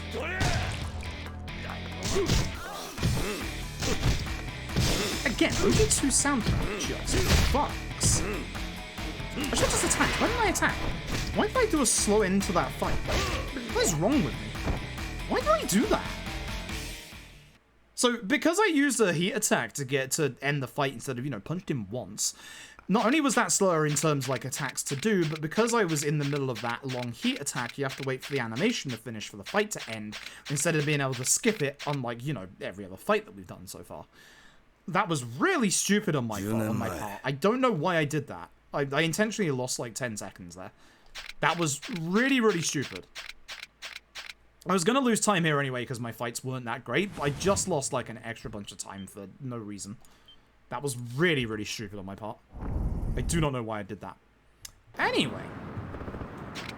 It's time for Chapter 11. And Chapter 11, as I said, is going to feature something that if you've only ever played K2 and only seen K2, you're not going to recognize. Because back in the days of OG2, Sotenbori was split into two. We're going to take you to the second half of Sotenbori. Oh. Thankfully, Kaoru deletes the fight spawn that is in the middle of the bridge there.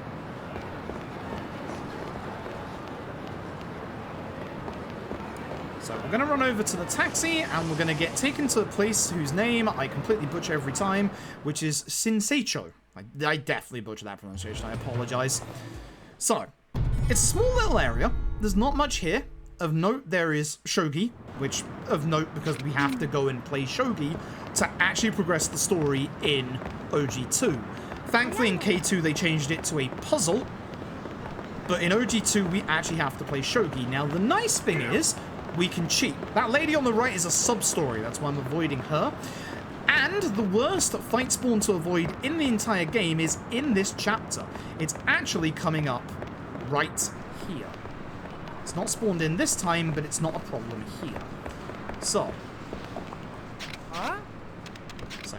Twice. Speak to this guy, who will help cheat at Shogi if I pay him 10,000 yen. Ads are about to start, by the way. Just to let you know. So, here's what we do. Two, we take you. 1, 2, 3. Oh no, I'm in check. Oh no, the cheater let me flip the board. Oh no, that's checkmate. And that is how you do Shogi fast. Shoutouts to whoever the fuck figured that out when routing this. So this is the RNG encounter time.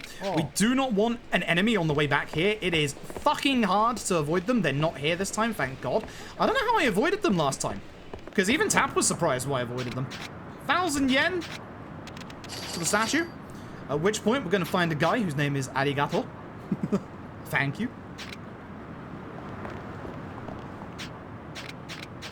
And we're going to follow him and fight him. It's just up here. Good stuff. Hey, Albagel, hope you're doing well. Nobody's getting the 80k. No, not fast. That way still not as fast as like just doing that. Oops. Do me a favor, Kaoru, do not punch. Thank you. Grabbing is okay. Although he's now out of the corner and angry. That's not good. Go on the ground.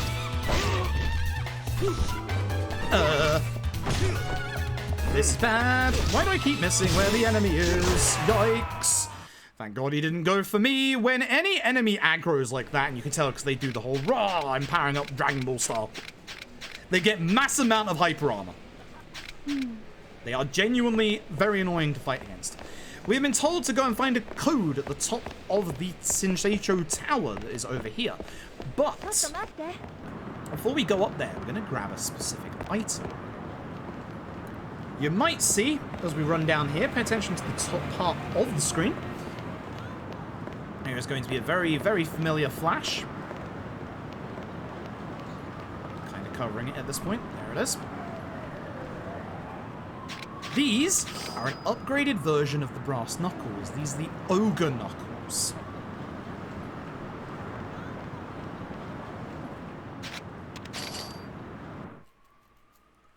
Okay.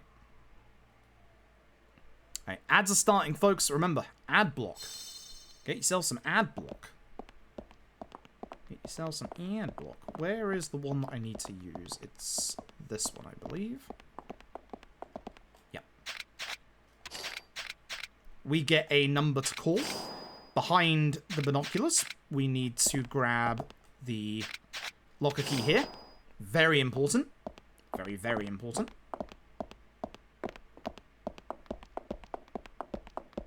You can tell which binoculars to look at, because it's the one with the yellow sticker on them. I do need to do something before I go down this way. I need to go into my items, my key items. We phone the code that we got, or the phone number we got, and we want to do the password 503. That's the code we got via using the binoculars. We have been told to go and order tripe/guts 3 times from a local restaurant, which is just down this way. So you can kind of see why they removed this bit from K2, because it does slow things down a little bit, but I still like this area. It's got like a real nice vibe to it. It's not as busy as like main Sotenbori. Thankfully, the gut/tripe are all 0 yen. So 1, 2, and of course 3. And there we go. An important fight of the game, kind of go through the entire game, so skipping several chapters. Yeah, pretty much. The Yakuza games are very good at keeping you on the selected path it wants you on. We unfortunately have a couple of the Yakuza games where we can break the story triggers a couple of times, but none of them allow us to go forward, which really sucks. Okay. Here we go. A note to self, don't forget to open the fucking coin lockers next time, idiot. Legend is the legend difficulty of these games, which is the hardest difficulty that you can play on, and a game over gets you back to the title screen, and you have to go back to your last hard save. Some games have autosave, but some do not. For this fight, we are going to take out the normal enemies with heat attacks whilst dealing with the main enemy. Wow, I'm being aggressively attacked. Please stop this. Ah, that's the one that had HP that sucks. If Kaoru's dealing with the other guy, I'll take care of this guy, because this guy sucks. Come on.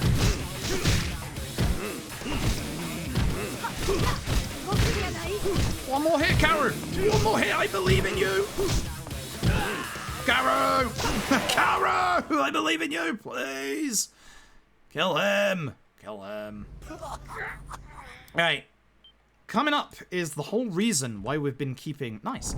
Why we've been keeping our brass knuckles at the amount of durability that we have them on.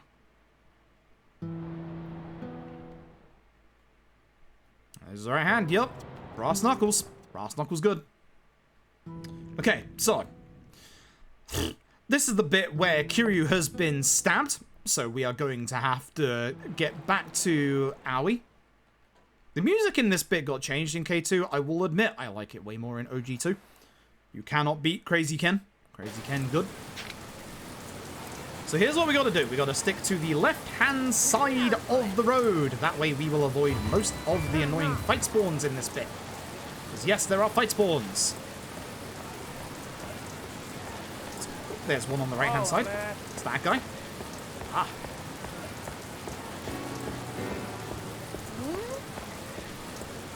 Once again, stick to the left. Seriously, I fucking hate this guy. I keep getting into this guy's fight. This guy sucks. This guy sucks. I keep walking into this fight. Every time. Happened in my PB as well. I was hoping to avoid it this time.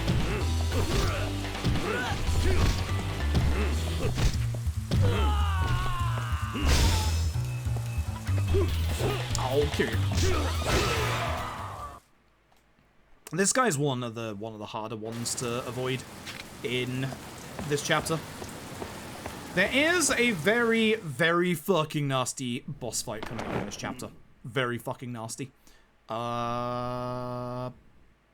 Do not, under any circumstances, forget to do the OG2 thing here. So, in K2, we can carry on straight away with the story here. In OG2, there's one extra step that must be performed right now. Otherwise, you cannot carry on with the story, and you're going to be in trouble. There's the fight spawn. We've got to go and see our old friend Kurokawa ahead of time. You don't have to in K2, but in OG2, I've gone the wrong way, he is right here.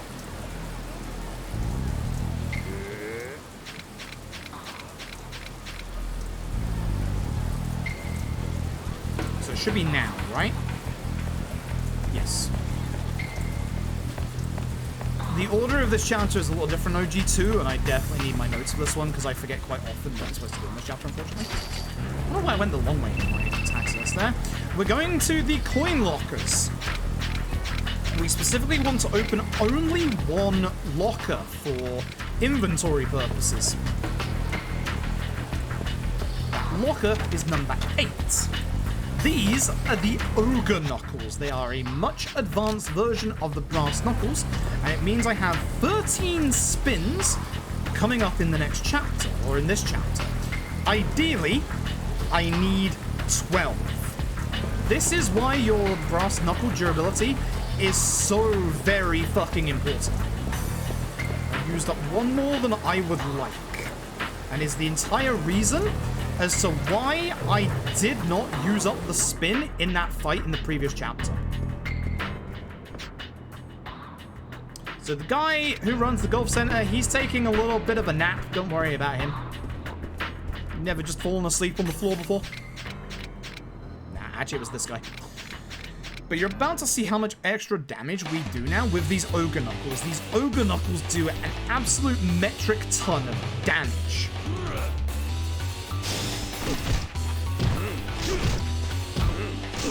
Look how much damage our strong attack is doing. We do way more damage with these Ogre Knuckles. They are very nice. Okay. Kurokawa? Kurokawa. So this is the same, at least, where we deal with that guy, and now we go deal with Kurokawa. So in K2, back in the day, before it became a weapon-based route, we used to deal with Kurokawa by doing the obvious and throwing his ass in the river. Unfortunately, we don't do that in K2 anymore, but we do that in OG2. Thankfully, in OG2, throwing his ass in the river is still faster, which is really, really nice. Do like that a lot.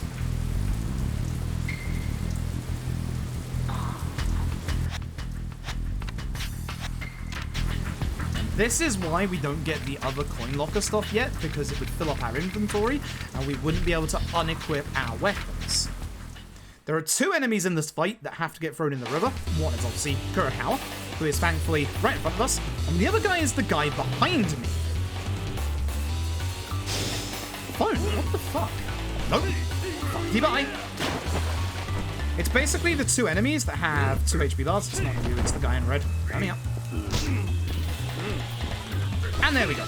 Once they're gone, we put the Ogre Knuckles back on.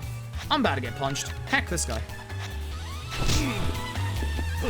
And hopefully have everybody lined up together. A little sad I missed the other guy.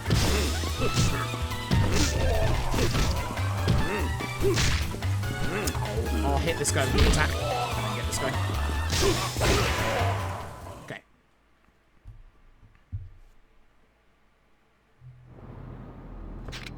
Okay. Note to self. Coin lockers. Jesus.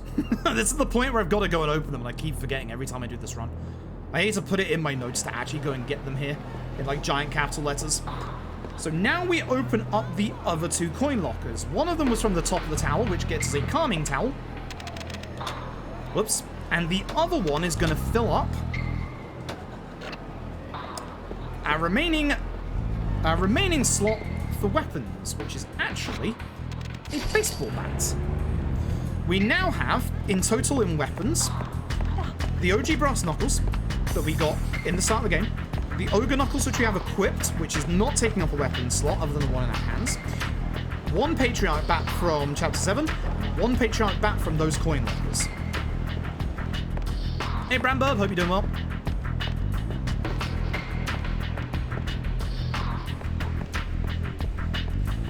So the acupuncture place, as you can see, is actually here in Tojo rather than in Sotenbori. But at this point, we can't unequip our weapons to be able to grab people and throw them. That's why you specifically wait on the weapons from the coin lockers until after you're done with the Kurakawa fights so that you can throw them both into the river. A lot quicker than dealing with 2 enemies that have 2 HP bars. So we have to run and grab Osaki. I'm hoping that most of my heat is full here because Essence of Finishing does good damage to Osaki. That's my alarm telling me to wake up. What is just going on? Look at that damage. Essence of Finishing in this game does a lot of damage. It's pretty good. Okay. And that's that. Now it's time for one of the harder set pieces in the speedrun outside of the finale. One of the hardest bosses in this run is coming up in this set piece. You can probably guess which it is. God, this boss hard. Oh God, this boss hits hard. It's really nasty.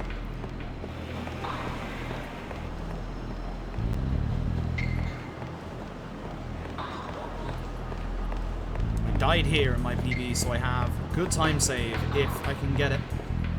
Should be the second option for the taxi, because again, any taxi out of town is the bottom option. First one takes you back to Sotenbori. You see our money is getting quite low, but we are good for money at this point. Okay, so Kunieda, you only have to focus him here. Unlike K2, where you have to deal with all the enemies first, in OG2 you just have to focus on Kunieda, so I'm going to go after him.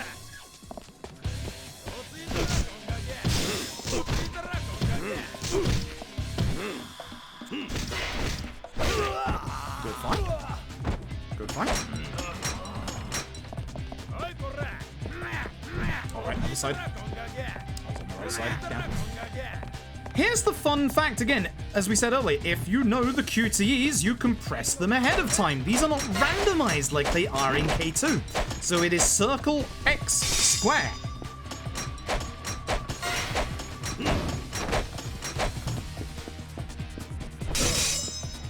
Darn.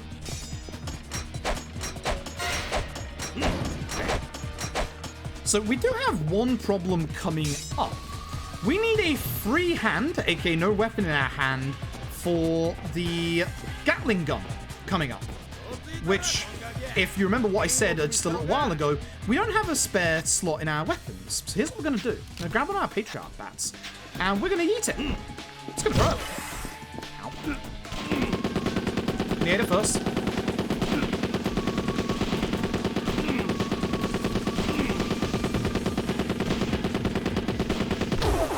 Gun guys are being aggressive today. We do have to take care of the rest of the enemies. So, you. When we do this, keep an eye out for where our Patriarch bat is. I don't actually know where it is. I can't see it. That's a worry. It's probably bounced off a wall somewhere, which is a little bit of a shame. Okay, now we can leave. So I need to go and find my Patriarch bat that I threw. There it is. Hey, buddy. How you doing? Back on with the Ogre Knuckles. That's a spare healing item on the right, which is good if you need a spare one. So this one. Once again, focus Kunieda. That's not Kunieda. This is. When we push him this way through the room, we will get a QTE with the spears coming down. Oh yeah, don't use your heat against him. It doesn't really do that much. Ow. I don't want to take too much damage because I need all my HP for this. That's fine.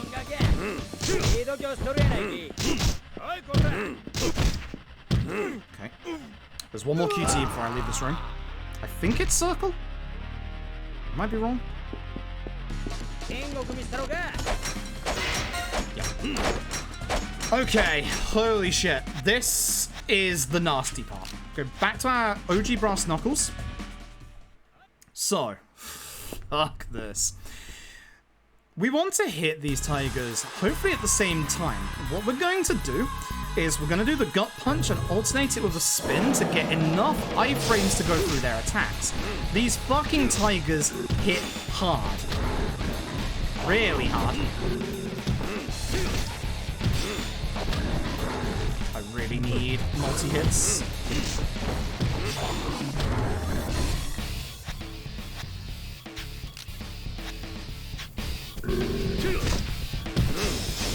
Do the heats. Feel the heats.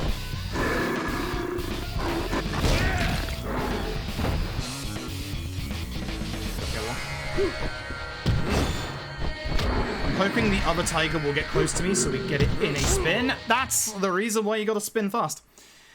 These tigers do an absolute fuck ton of damage. An absolute fuck ton of damage. Do I have it on? Yeah, okay, good.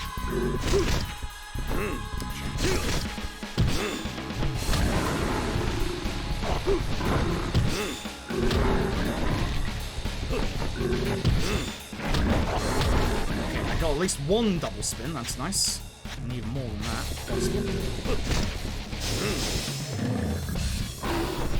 Strange hitboxes. The tigers have never had good hitboxes ever. Ever.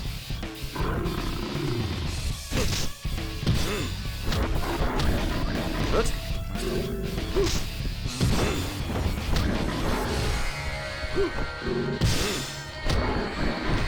May I just interrupt the field heat, which would be bad if I did. Yes, I did. Fuck. I did one too many attacks, one too many spins. Had a feeling.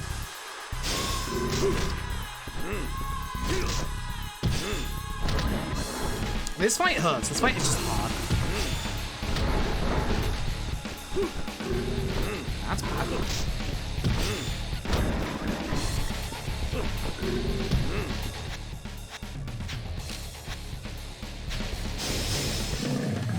The reason why I'm changing tigers is to build my heat back up for the field of heats. Where is the other tiger? Oh, don't punch me. It's my job.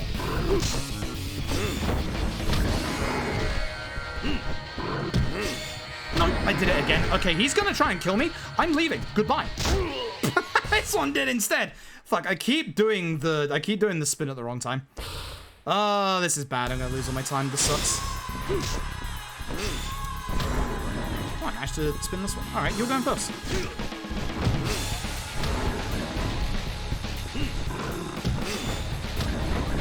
Don't spin again. This tiger is ready. Good. Good. I'm just getting my timing wrong on these tigers, which is not ideal. No, you don't get to hit me. I'm sorry. It is not allowed. Did I just... I did. That should hopefully be fill the heat. Good. Thank you. There we go. Jeez.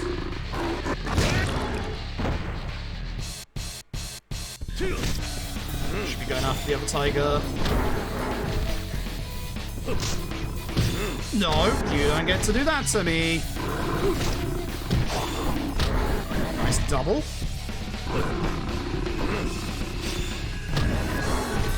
You must make sure you don't go into, like, negative in terms of your durability for your knuckles here. Ideally, I will leave this with 2 because of the dual hits I've been having at the moment.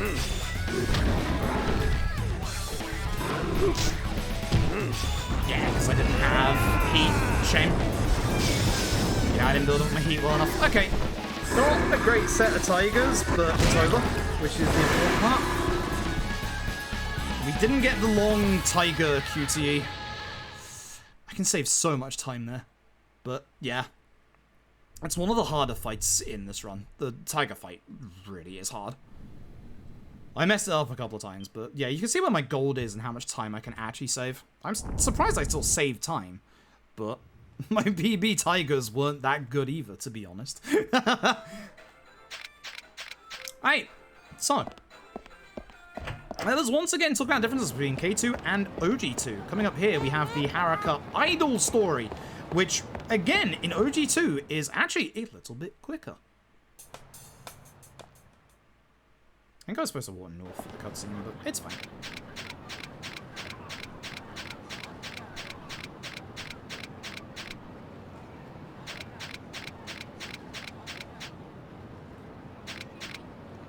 So we do have to do this like we do in K2.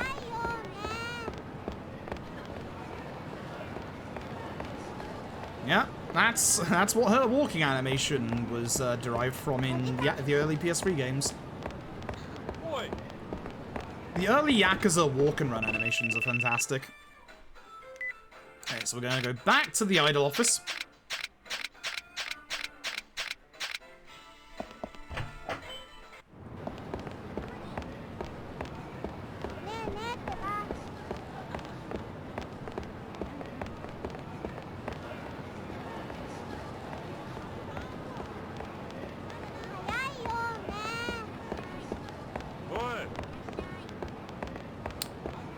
On that side of the road. I'm glad I'm remembering. Because there have been times when I've forgotten and gotten into stupid fights for no reason. Okay, so.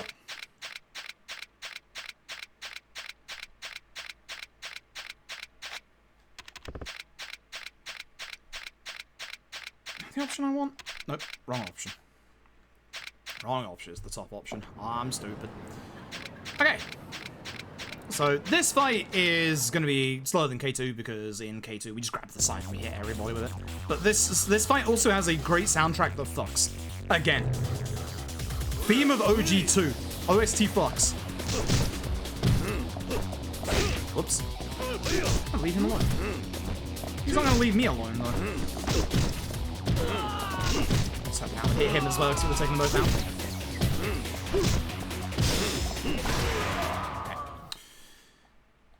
So, we've done the Haruka idol stuff. Now, here's the nice thing about OG2 compared to K2. In K2, we would actually have to carry this stuff on. We would have to go and find the singer over at Stigil, who's at the riverside, back and forth, blah, blah, blah. Here's the fun thing about OG2. You don't have to. We can skip all of it. And it's very simple as to how. We just go back to Aoi. That's it. Option 2 to Haruka, I believe? Yes. Just want to make sure. Make sure I get the right option before I do this.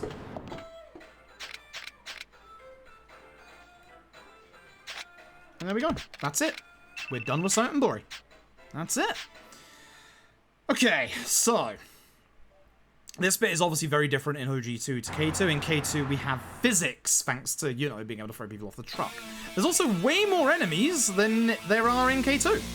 So. Oh, I forgot it turns this way. You know the drill. Take care of the fucking gun guy.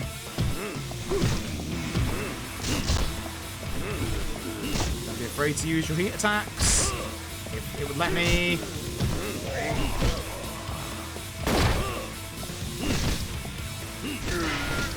I'm gonna use it there. I don't know why that interrupted my combo. I love the vicious edge this game's soundtrack has. Yeah, it's really good, isn't it? Like, it's just a different vibe completely, and it's really, really good. Super Dante, thank you for the 100 bits, I appreciate it. I like it a lot. I like it a hell of a lot. Thank you, Holiday Hippo, I appreciate it. I'm going to need it.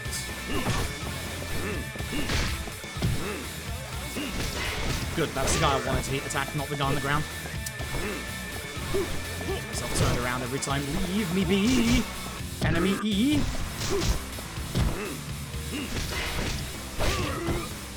Zach 3-2, yup. So there is going to be a point in this set piece that we actually want to finish a fight with a heat move. And it's going to be against the man in black, because that's going to stop us getting a really long slow motion death. Thankfully, everyone here stays in a really good position near these boxes. Fucking ow. I'll take this healing item for safety just in case.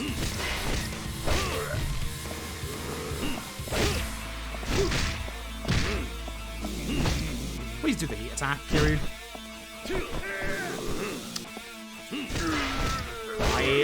My hate management is not good right now. Nor my enemy management. So, we're going to have a shotgun guy coming up, which actually you'd think the shotgun guy would be a problem, but look at how little damage that was. Shotguns don't actually do that much damage in OG2. They do a little bit. I'd like you to fucking stop, though. Come here.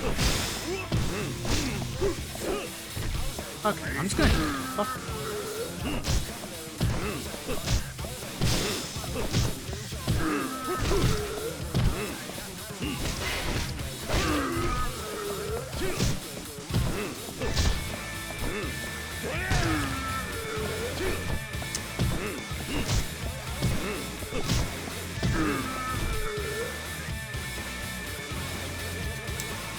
Here he is, once again.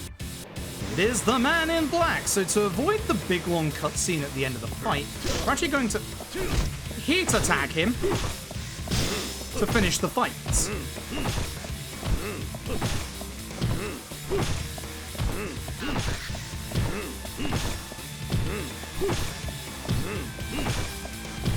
Should be enough. By doing that, we stop... You know the cutscene from K2 where he, like, rolls on the, like, the road and stuff? There's a similar one in this game, but by finishing him off with a heat attack, we just don't see it. Now, my HP isn't that great for the Kurahashi fight, but the Kurahashi fight should hopefully not be a problem. Fingers crossed.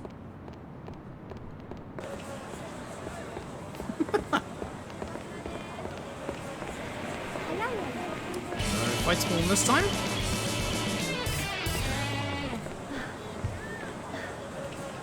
Wow. 2 years while playing Yakuza 2. Poetic. True.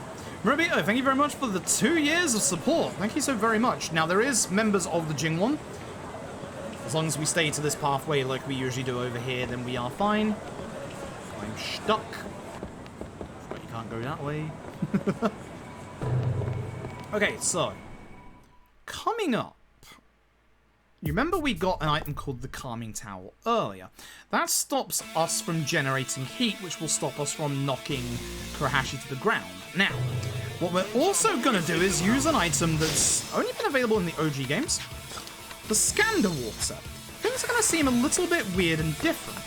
As you see, Kurahashi is a gun enemy, therefore he runs away. By using the Scander Water, we slow down time, and he doesn't get to run away that much. I really don't want to take him up these stairs, so I'm going to push him this way.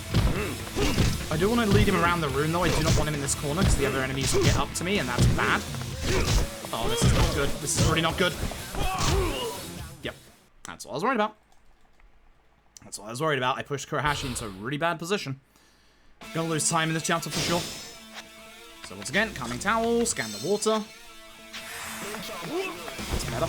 Yeah, go left. Oh my fucking god.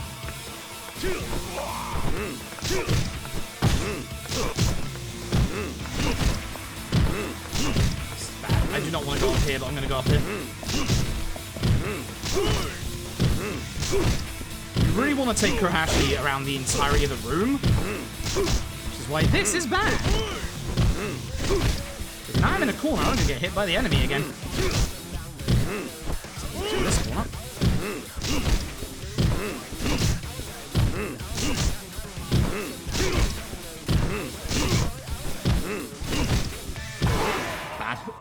Bad. Really bad chapter. Yikes. That's going to be a nasty time loss. It's going to be over a minute. Ugh. Ugh. But yeah, the Scander Water basically slows down time so you can catch up with the Kurahashi so that he doesn't fuck off. The Calming Towel is supposed to be to stop your heat generation so that you don't knock him to the ground, and then you can just push him around the entirety of the room. But I did not lead him in a good direction at all there. So, that is a minute. That hurts. That actually hurts a lot. Ugh. Okay, so at the start of this chapter, what we're going to do is we're actually going to get rid of the Calming Tower. We don't want it anymore. We only wanted it for the one fight.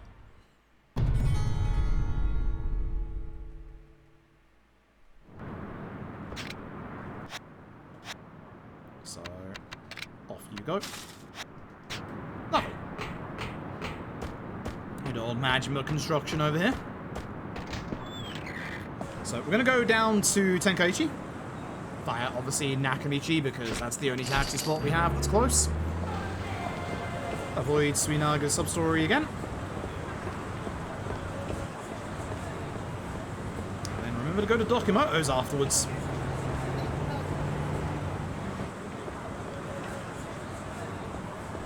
Fight spawn here, so there's a potential chance of one on the left, so just stay on the right-hand side.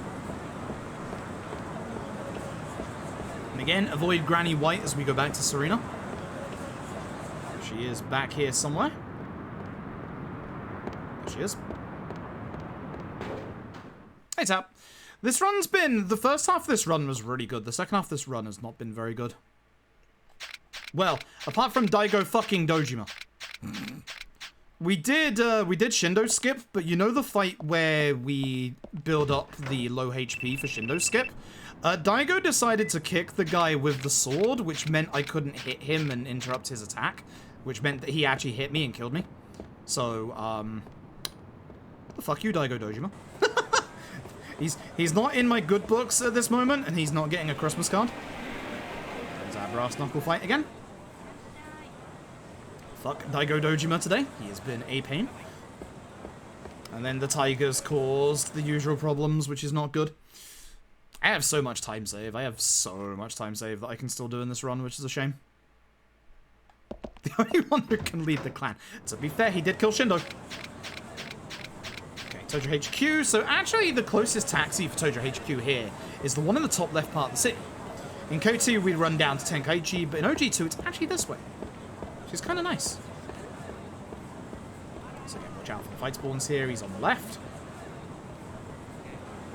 No police to worry about this time, thankfully.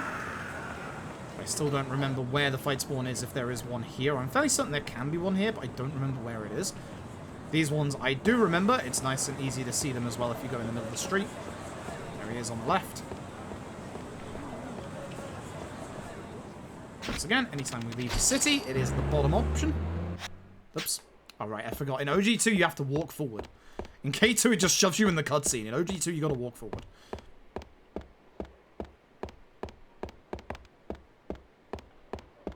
Oh, right, we have to walk and we have to avoid Adam, don't we? Or not Adam, but the cabaret. Which I think is called Adam in this game. I think. Anyway, guns. It's time for the Tojo to go to war with the Omi Alliance. But first, let's go see Majima.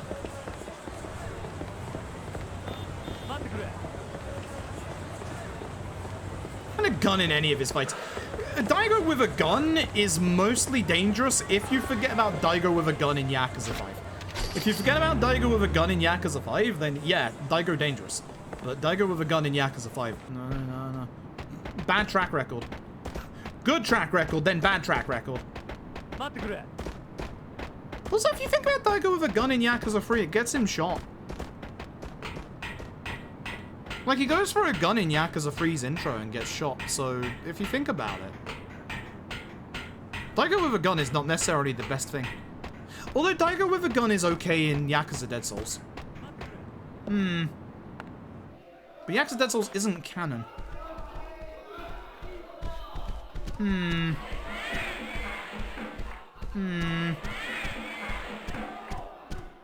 think jury's out on Daigo with a gun. Good shot, but a poor draw. Poor judgment as well, I'd say. Mind you, he just executes Shindo in this game. Just straight up. Like, just cold-bloodedly just kills the guy. I guess for good reason, but he still just kills the guy. Like, just straight up. Kiryu wouldn't do that. I don't think the Daigo of Yakuza 3 onwards would do that either. He definitely grows up and he definitely learns, but holy shit. Daigo in this game is savage. He got me killed. Fuck with his mom. Hey, listen. The only person around here that's fucking moms is Shindo. The old MILF Hunter Shindo. Christ. Hey, listen. Shindo has a taste and Shindo knows what he likes. I ain't judging. I ain't judging. It's true. Yakuza 2 Shindo does just start blasting.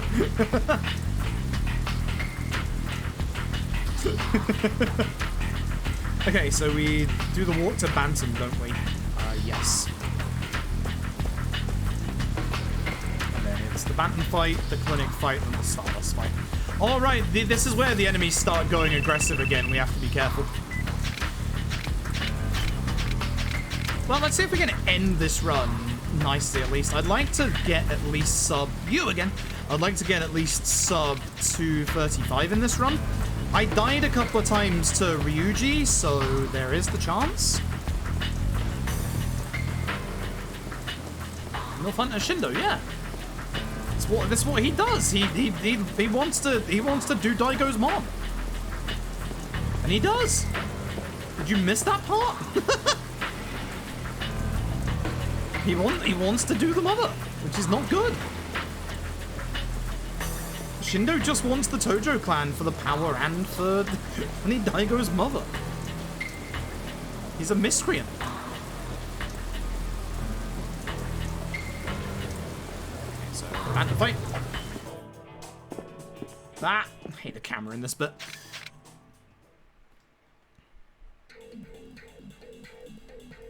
Yeah, you don't have to take over like the entire Tojo clan for, you know, getting you away like that. Fuck you! Yeah, a nice setup here. I have to go and ruin it. Fuck. Fuck you, you had to ruin my nice double punch there. How dare you. How bloody dare you. Right, please no fight spawn. I've been so lucky and not had the fight spawn here at all when running down. We had it once running on the way there, but we never had it running down. I got really lucky with that fight spawn today. That is really nice. That's really, really nice. I'm very happy about that. There's a dead guy. Don't worry about the dead guy. He's fine. He's just sleeping in the street. Okay. This fight is not too bad. Especially if I can get the guy with the gun on the floor. Wait, the guy with the gun? That's just K2. I forgot. Punch this guy. There you go. Will you stop interrupting my combos? Thanks. Oh god, he's aggro. No, I do not want you in this fight anymore. Go away.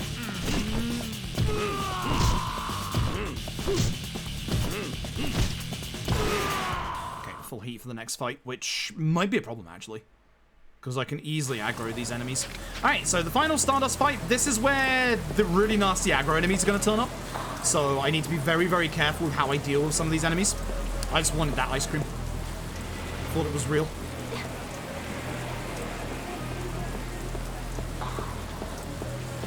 So over to Stardust. Okay, here we go. So we want to be very, very careful with the enemies in this fight. If they start to aggro, we take care of them immediately. I still don't remember if we just go to the stairs in this fight or not. We probably do. Again, that's fine, because I just punch. This guy shouldn't go aggro. It's mainly the larger enemies. I was really hoping that would kill him, because he might be a problem. Come on. That's good.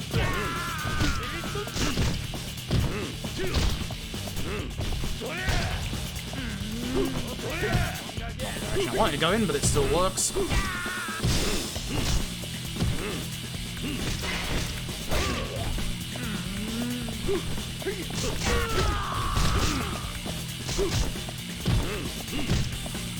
Bad fight. Okay, whatever. Yeah, bad fight, but I'm okay with it. It's fine. It's fine. We got through it, and that's what's important. Didn't aggro the enemy, unlike my PB. Or it did aggro the enemy, and they had a real bad time. I had a very, very bad time. Alright, so chapter 15, much like K2, is a pretty short chapter. The nice difference with K2 is that we can actually speed things up a little bit. So, us and Daigo, we're gonna go see Majima over at Purgatory. The man managed to defuse a bomb somehow. And then we're gonna get into the bit where we're supposed to wait for Date's phone call. But in OG2, you can actually make Date's phone call happen way early. Which is really, really cool and really nice, actually.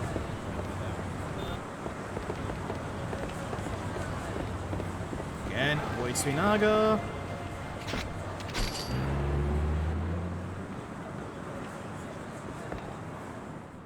Cool. So. Ooh, excuse me. Hernia's going crazy at the moment. That's where I kind of wish I did have K2's break segment because I could deal with it, but I can't right now. So, we're with Haruka, we're supposed to get Date's phone call, so let's go and get it early. So here's what we do. We need to go and start a specific sub-story. I think as long as I stay on the left-hand side of this road, we don't get fight spawns. I think there's one on the left at some point, but as long as you stay, like, close to the left, you're fine. Can't fully remember for this road, unfortunately. Memory is telling me stick left, so I'm going to trust my memory. So this is the Akimoto sub-story. It's in a different place in OG2 than it is K2. But we're not going to do the sub-story, we just need to start it. And then when we decline to help poor Akimoto, should have dealt with your own shit, we get the phone call from Date. And now we can just finish this chapter off. So, unlike K2, much, much faster, which is nice. I wish that worked in K2, but it does not. Imagine if it did this whole time. Imagine if it did this whole time and we never knew. But nah, the way that the time waiting moments work in the Dragon engine is different to the older engine, which really sucks. Because we have a way of dealing with the time waiting moments in, oh god, in Zero, but we don't have a way of dealing with them in the games where they're in the Dragon engine, like OG Judgment. It's a big shame, because OG Judgment has a bunch of them and they're a pain in the ass.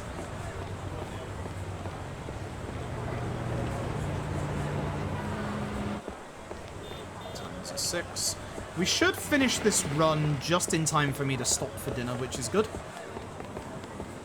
I was hoping to go a little quicker than this, but it is fine.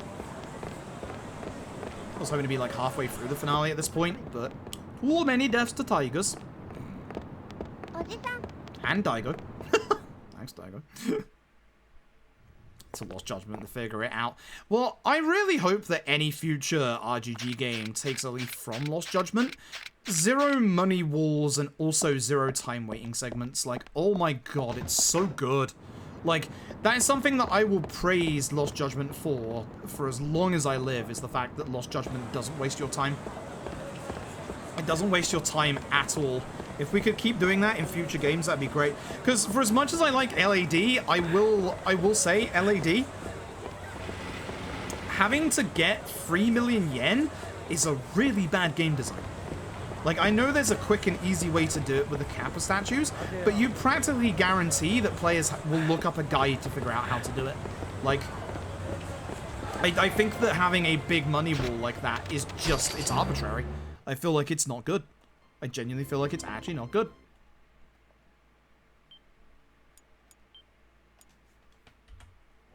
Okay. Finale time.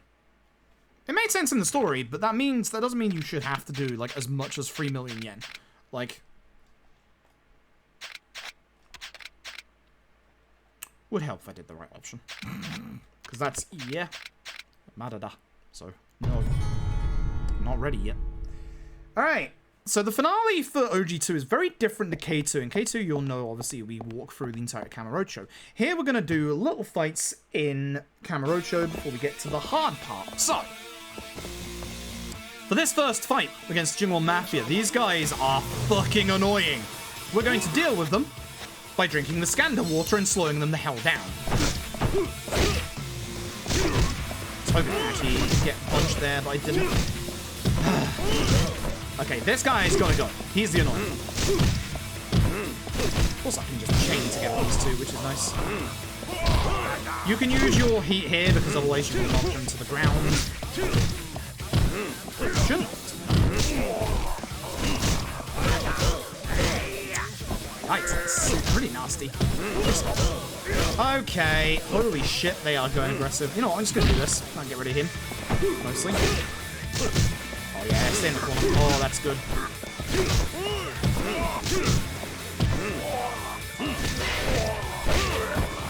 They're going so aggressive today. It just happens sometimes where they go really, really aggressive. Sometimes they just go really, really aggressive like this. I do have spare healing, which is nice. But I'm trying not to heal for specific reasons. In this fight, we want the guy with the knife, the guy with the red baton, and the large lad in that order. Very specifically that order. Thankfully, you knock him to the ground, and unfortunately, you do the heat attack against the wrong enemy. Not you, you. Thank you. Holy shit, everyone's being aggressive. Not this guy. I will do this. That helps. By leaving the large lad till last, he won't aggro. What the fuck? He won't aggro, which is nice. Oh god. I need to survive until the next fight. No. If I just survive till the next fight, I don't need to heal. Fuck you, my dude. On the floor so I can just heat attack you. Actually, this is a good corner. No, you stay there. Holy shit, I'm getting demolished. Okay, so here's the nice thing. We're now going to do our final level up for the run, and being at low HP doesn't matter. I mean, it does, but here's what we're going to do. When we go into level here, one of the upgrades we're about to get keeps us alive when we're on 1 HP when we have heat.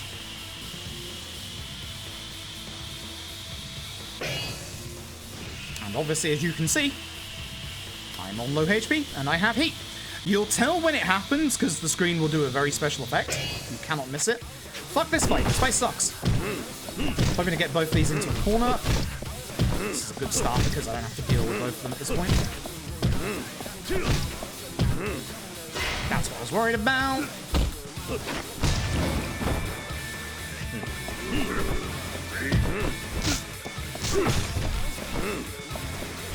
Please hit the guy on the floor. Oh.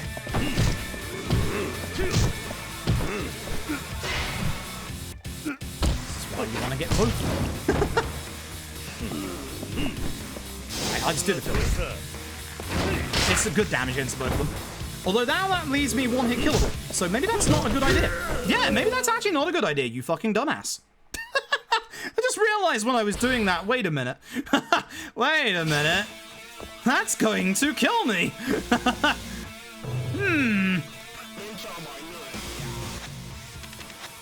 I realized the consequences of my actions as I did them. Shit.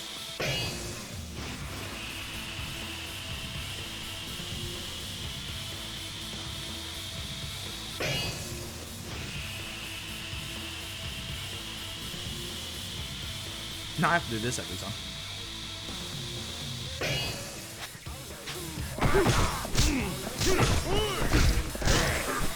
I should be leading them to a corner before I start comboing them, to be honest. So it's fine to do that one because you don't lose any heat. Yeah, come this way, that'd be great. Not this way. I should just take them to the corner. Come on, this way. Come on, come on, come on.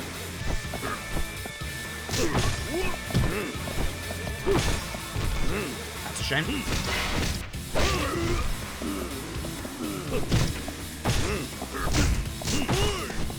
For this, I can't guard because I need the durability of these knuckles. Well, I got one spin I could do, or one guard, I guess, but rather not.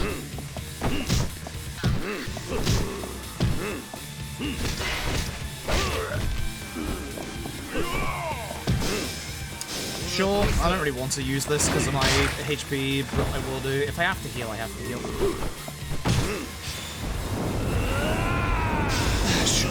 And I'll heal. I don't want to heal, but I'll heal. It's fine. I can get my HP low in the next fight. I'll just deal with these guys now. Oh, that's not the move I want to do, but it's fine. Boy, I did this fight badly. It's been a while since I've done this fight this badly.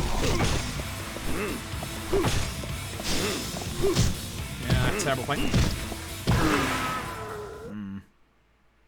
Not ideal. Not ideal. Alright.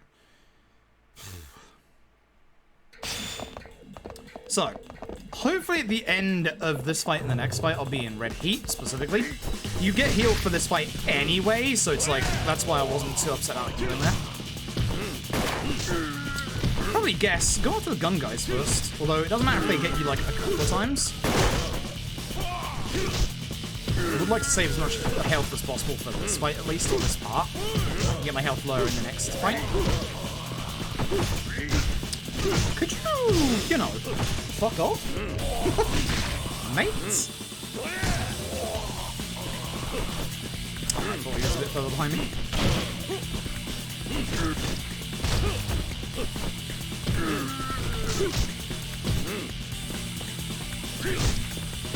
Had enough of you, shotgun guy.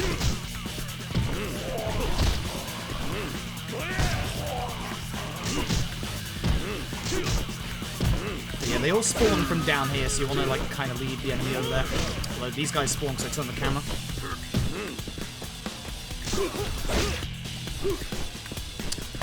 Stop casually walking away, I can't hit you. Oh my god, I'm playing badly. I'm playing terribly. Holy shit. Okay, I do not want to be in low heat right now, which is a bit of a problem. I do not want to use this heat move, because I need to stay in my heat now. Hey! Individual knuckles, because that's how they work in OG2. Funnily enough, that's how they work in OG2. So, the only time they'll go down is if I guard, or if I use the special ability. Weapons in the OG games work differently than the present-day weapons. It's weird. It's any time that we do this run, we have to explain like why the knuckles don't lose durability, because it is weird, but that's how they work. So unfortunately, these enemies can go aggro, which is why I didn't want to be in low HP, so I could like freely use my heat. But now I can't. I wanted to use it on the guy that was standing next to me. Damn it.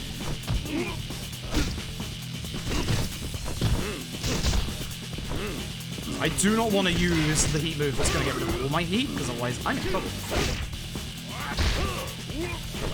I was going to use my heat a little bit with heat attacks just to get rid of some of these guys. If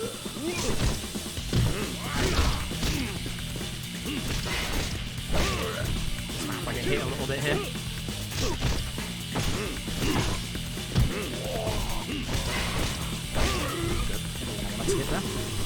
Oh no, he's aggro. Get rid of him. Get rid of him now. Both of them aggroed? That's not good. This is the aggro one. So, I'm gonna die if I get hit once. Yep, fuck. And now you have to restart that entire thing. Fuck. So close as well. God damn it. Almost. Oh no, I wouldn't have interrupted him because he had hyper armor. Fuck, what was I thinking? Jesus Christ. I'm dying way too much. Right. Come here, gun guy. I'm not letting you kill me mostly this time. The enemies are being way more aggressive than they usually are today.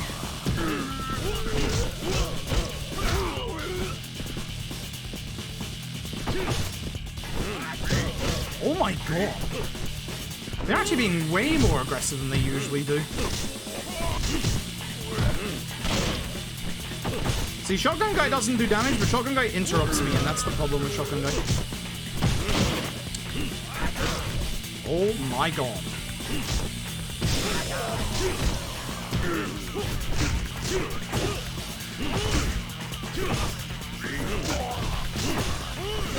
Y'all are really starting to piss me off.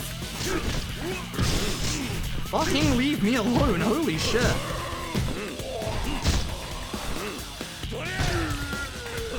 I should be using more heat moves is the thing. I don't know why Kiryu's locked onto the gun guy. I mean, I do, because the gun guy fucks, but I don't want to lock onto the gun guy. Okay, maybe now I do want to lock onto the gun guy. No.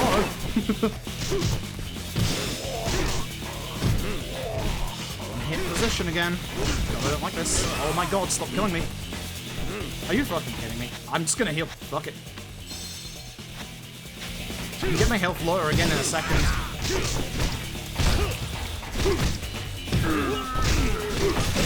Jesus. Like, the enemies I know can be really aggressive. They're being so much more aggressive than they usually are. Holy hell. Just can't deal with them. Just can't actually deal with them. If you haven't guessed already, the finale of this game is really fucking hard.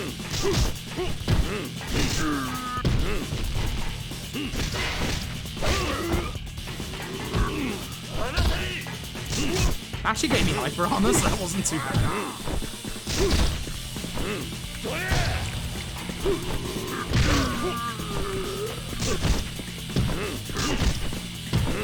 I can get my health low in the next fight. The important thing here is now just to survive.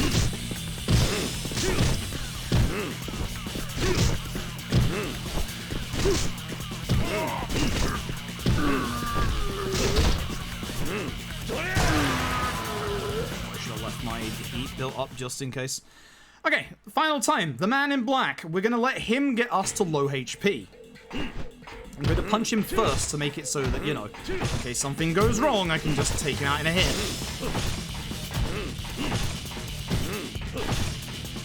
Hey, kill me.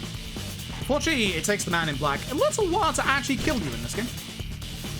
Every other enemy in that finale is really aggressive. The man in black, for some reason, is not.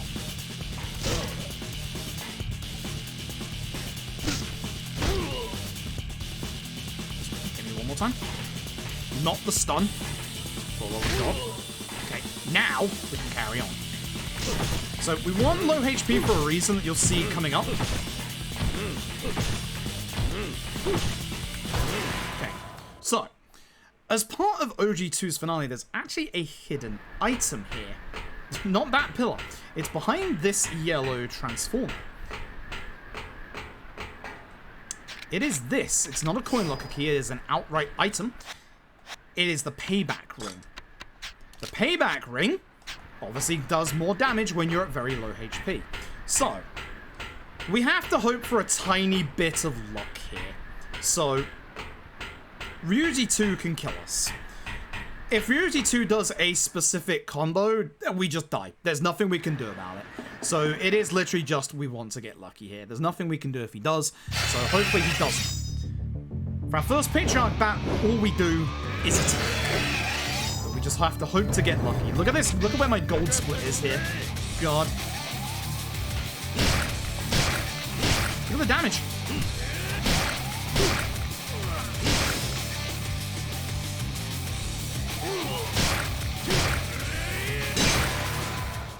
Good stuff. Very good stuff. Very, very good stuff. Okay. Daejim Kim. Fuck Daejim Kim in this video game. This is a hard fight. It's a very hard fight. So, we're going to start off by doing a bat heat action against Daejim Kim. I'm probably going to die here once or twice. That's a bad thing. There we go. That's what I'm after. I need to move behind him. Fail this. Fail this, please.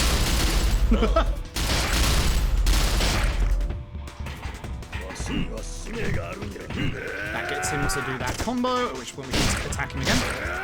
Oh, that's bad. If that hits us, we're in trouble. Fail it again. I'm not doing enough damage, I don't think. That's the worry that I have right now. If I swing, it gets him to start his combo. Yeah,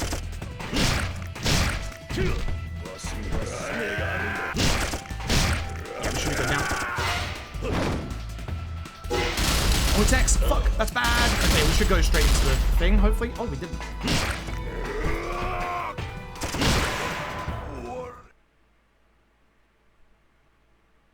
Why did that feel somewhat fast? That wasn't, but it felt it for some reason. Anyway, this requires precise timing, of which I haven't fully learnt, which is a problem, so we might be here for a little bit. Throw the bat at Ryuji. That's going to get him to do a specific attack. Which is that counter. Unfortunately, I'm in big trouble. Yeah, I'm in big trouble. Yeah, I'm in big trouble. I fucked up. Okay, try that again. I don't know why I just attacked at the start there. I wasn't anywhere close to him, so I throw the bat. In a very rare occasion, Ryuji can pick up the bat, which is hilarious because Ryuji doesn't actually have a moveset for that bat.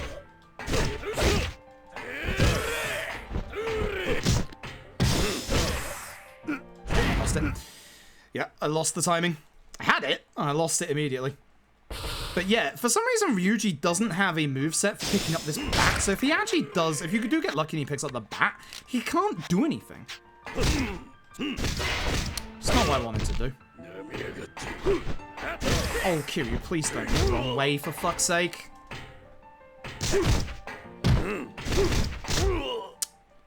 Why was Kiryu faced the wrong way? Oh, fuck, ads are starting. Shit, I didn't get to snooze in time. Uh-oh. Folks, ad block. I think I'm throwing that a bit early. I think I am throwing that bat a bit early. I think that's the problem.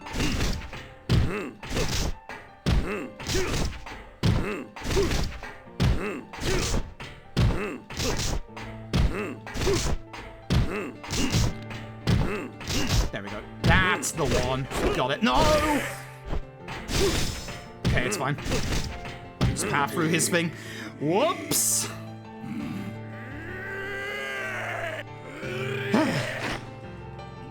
It's a PB. Not a good one. Always triangle for the last one. It's a PB. Not a great one, but it counts. So, unlike the last time we did no G2 run, terrible finale. Okay, Ryuji. Whereas before it was okay finale, terrible Ryuji. So, changed it around a little bit.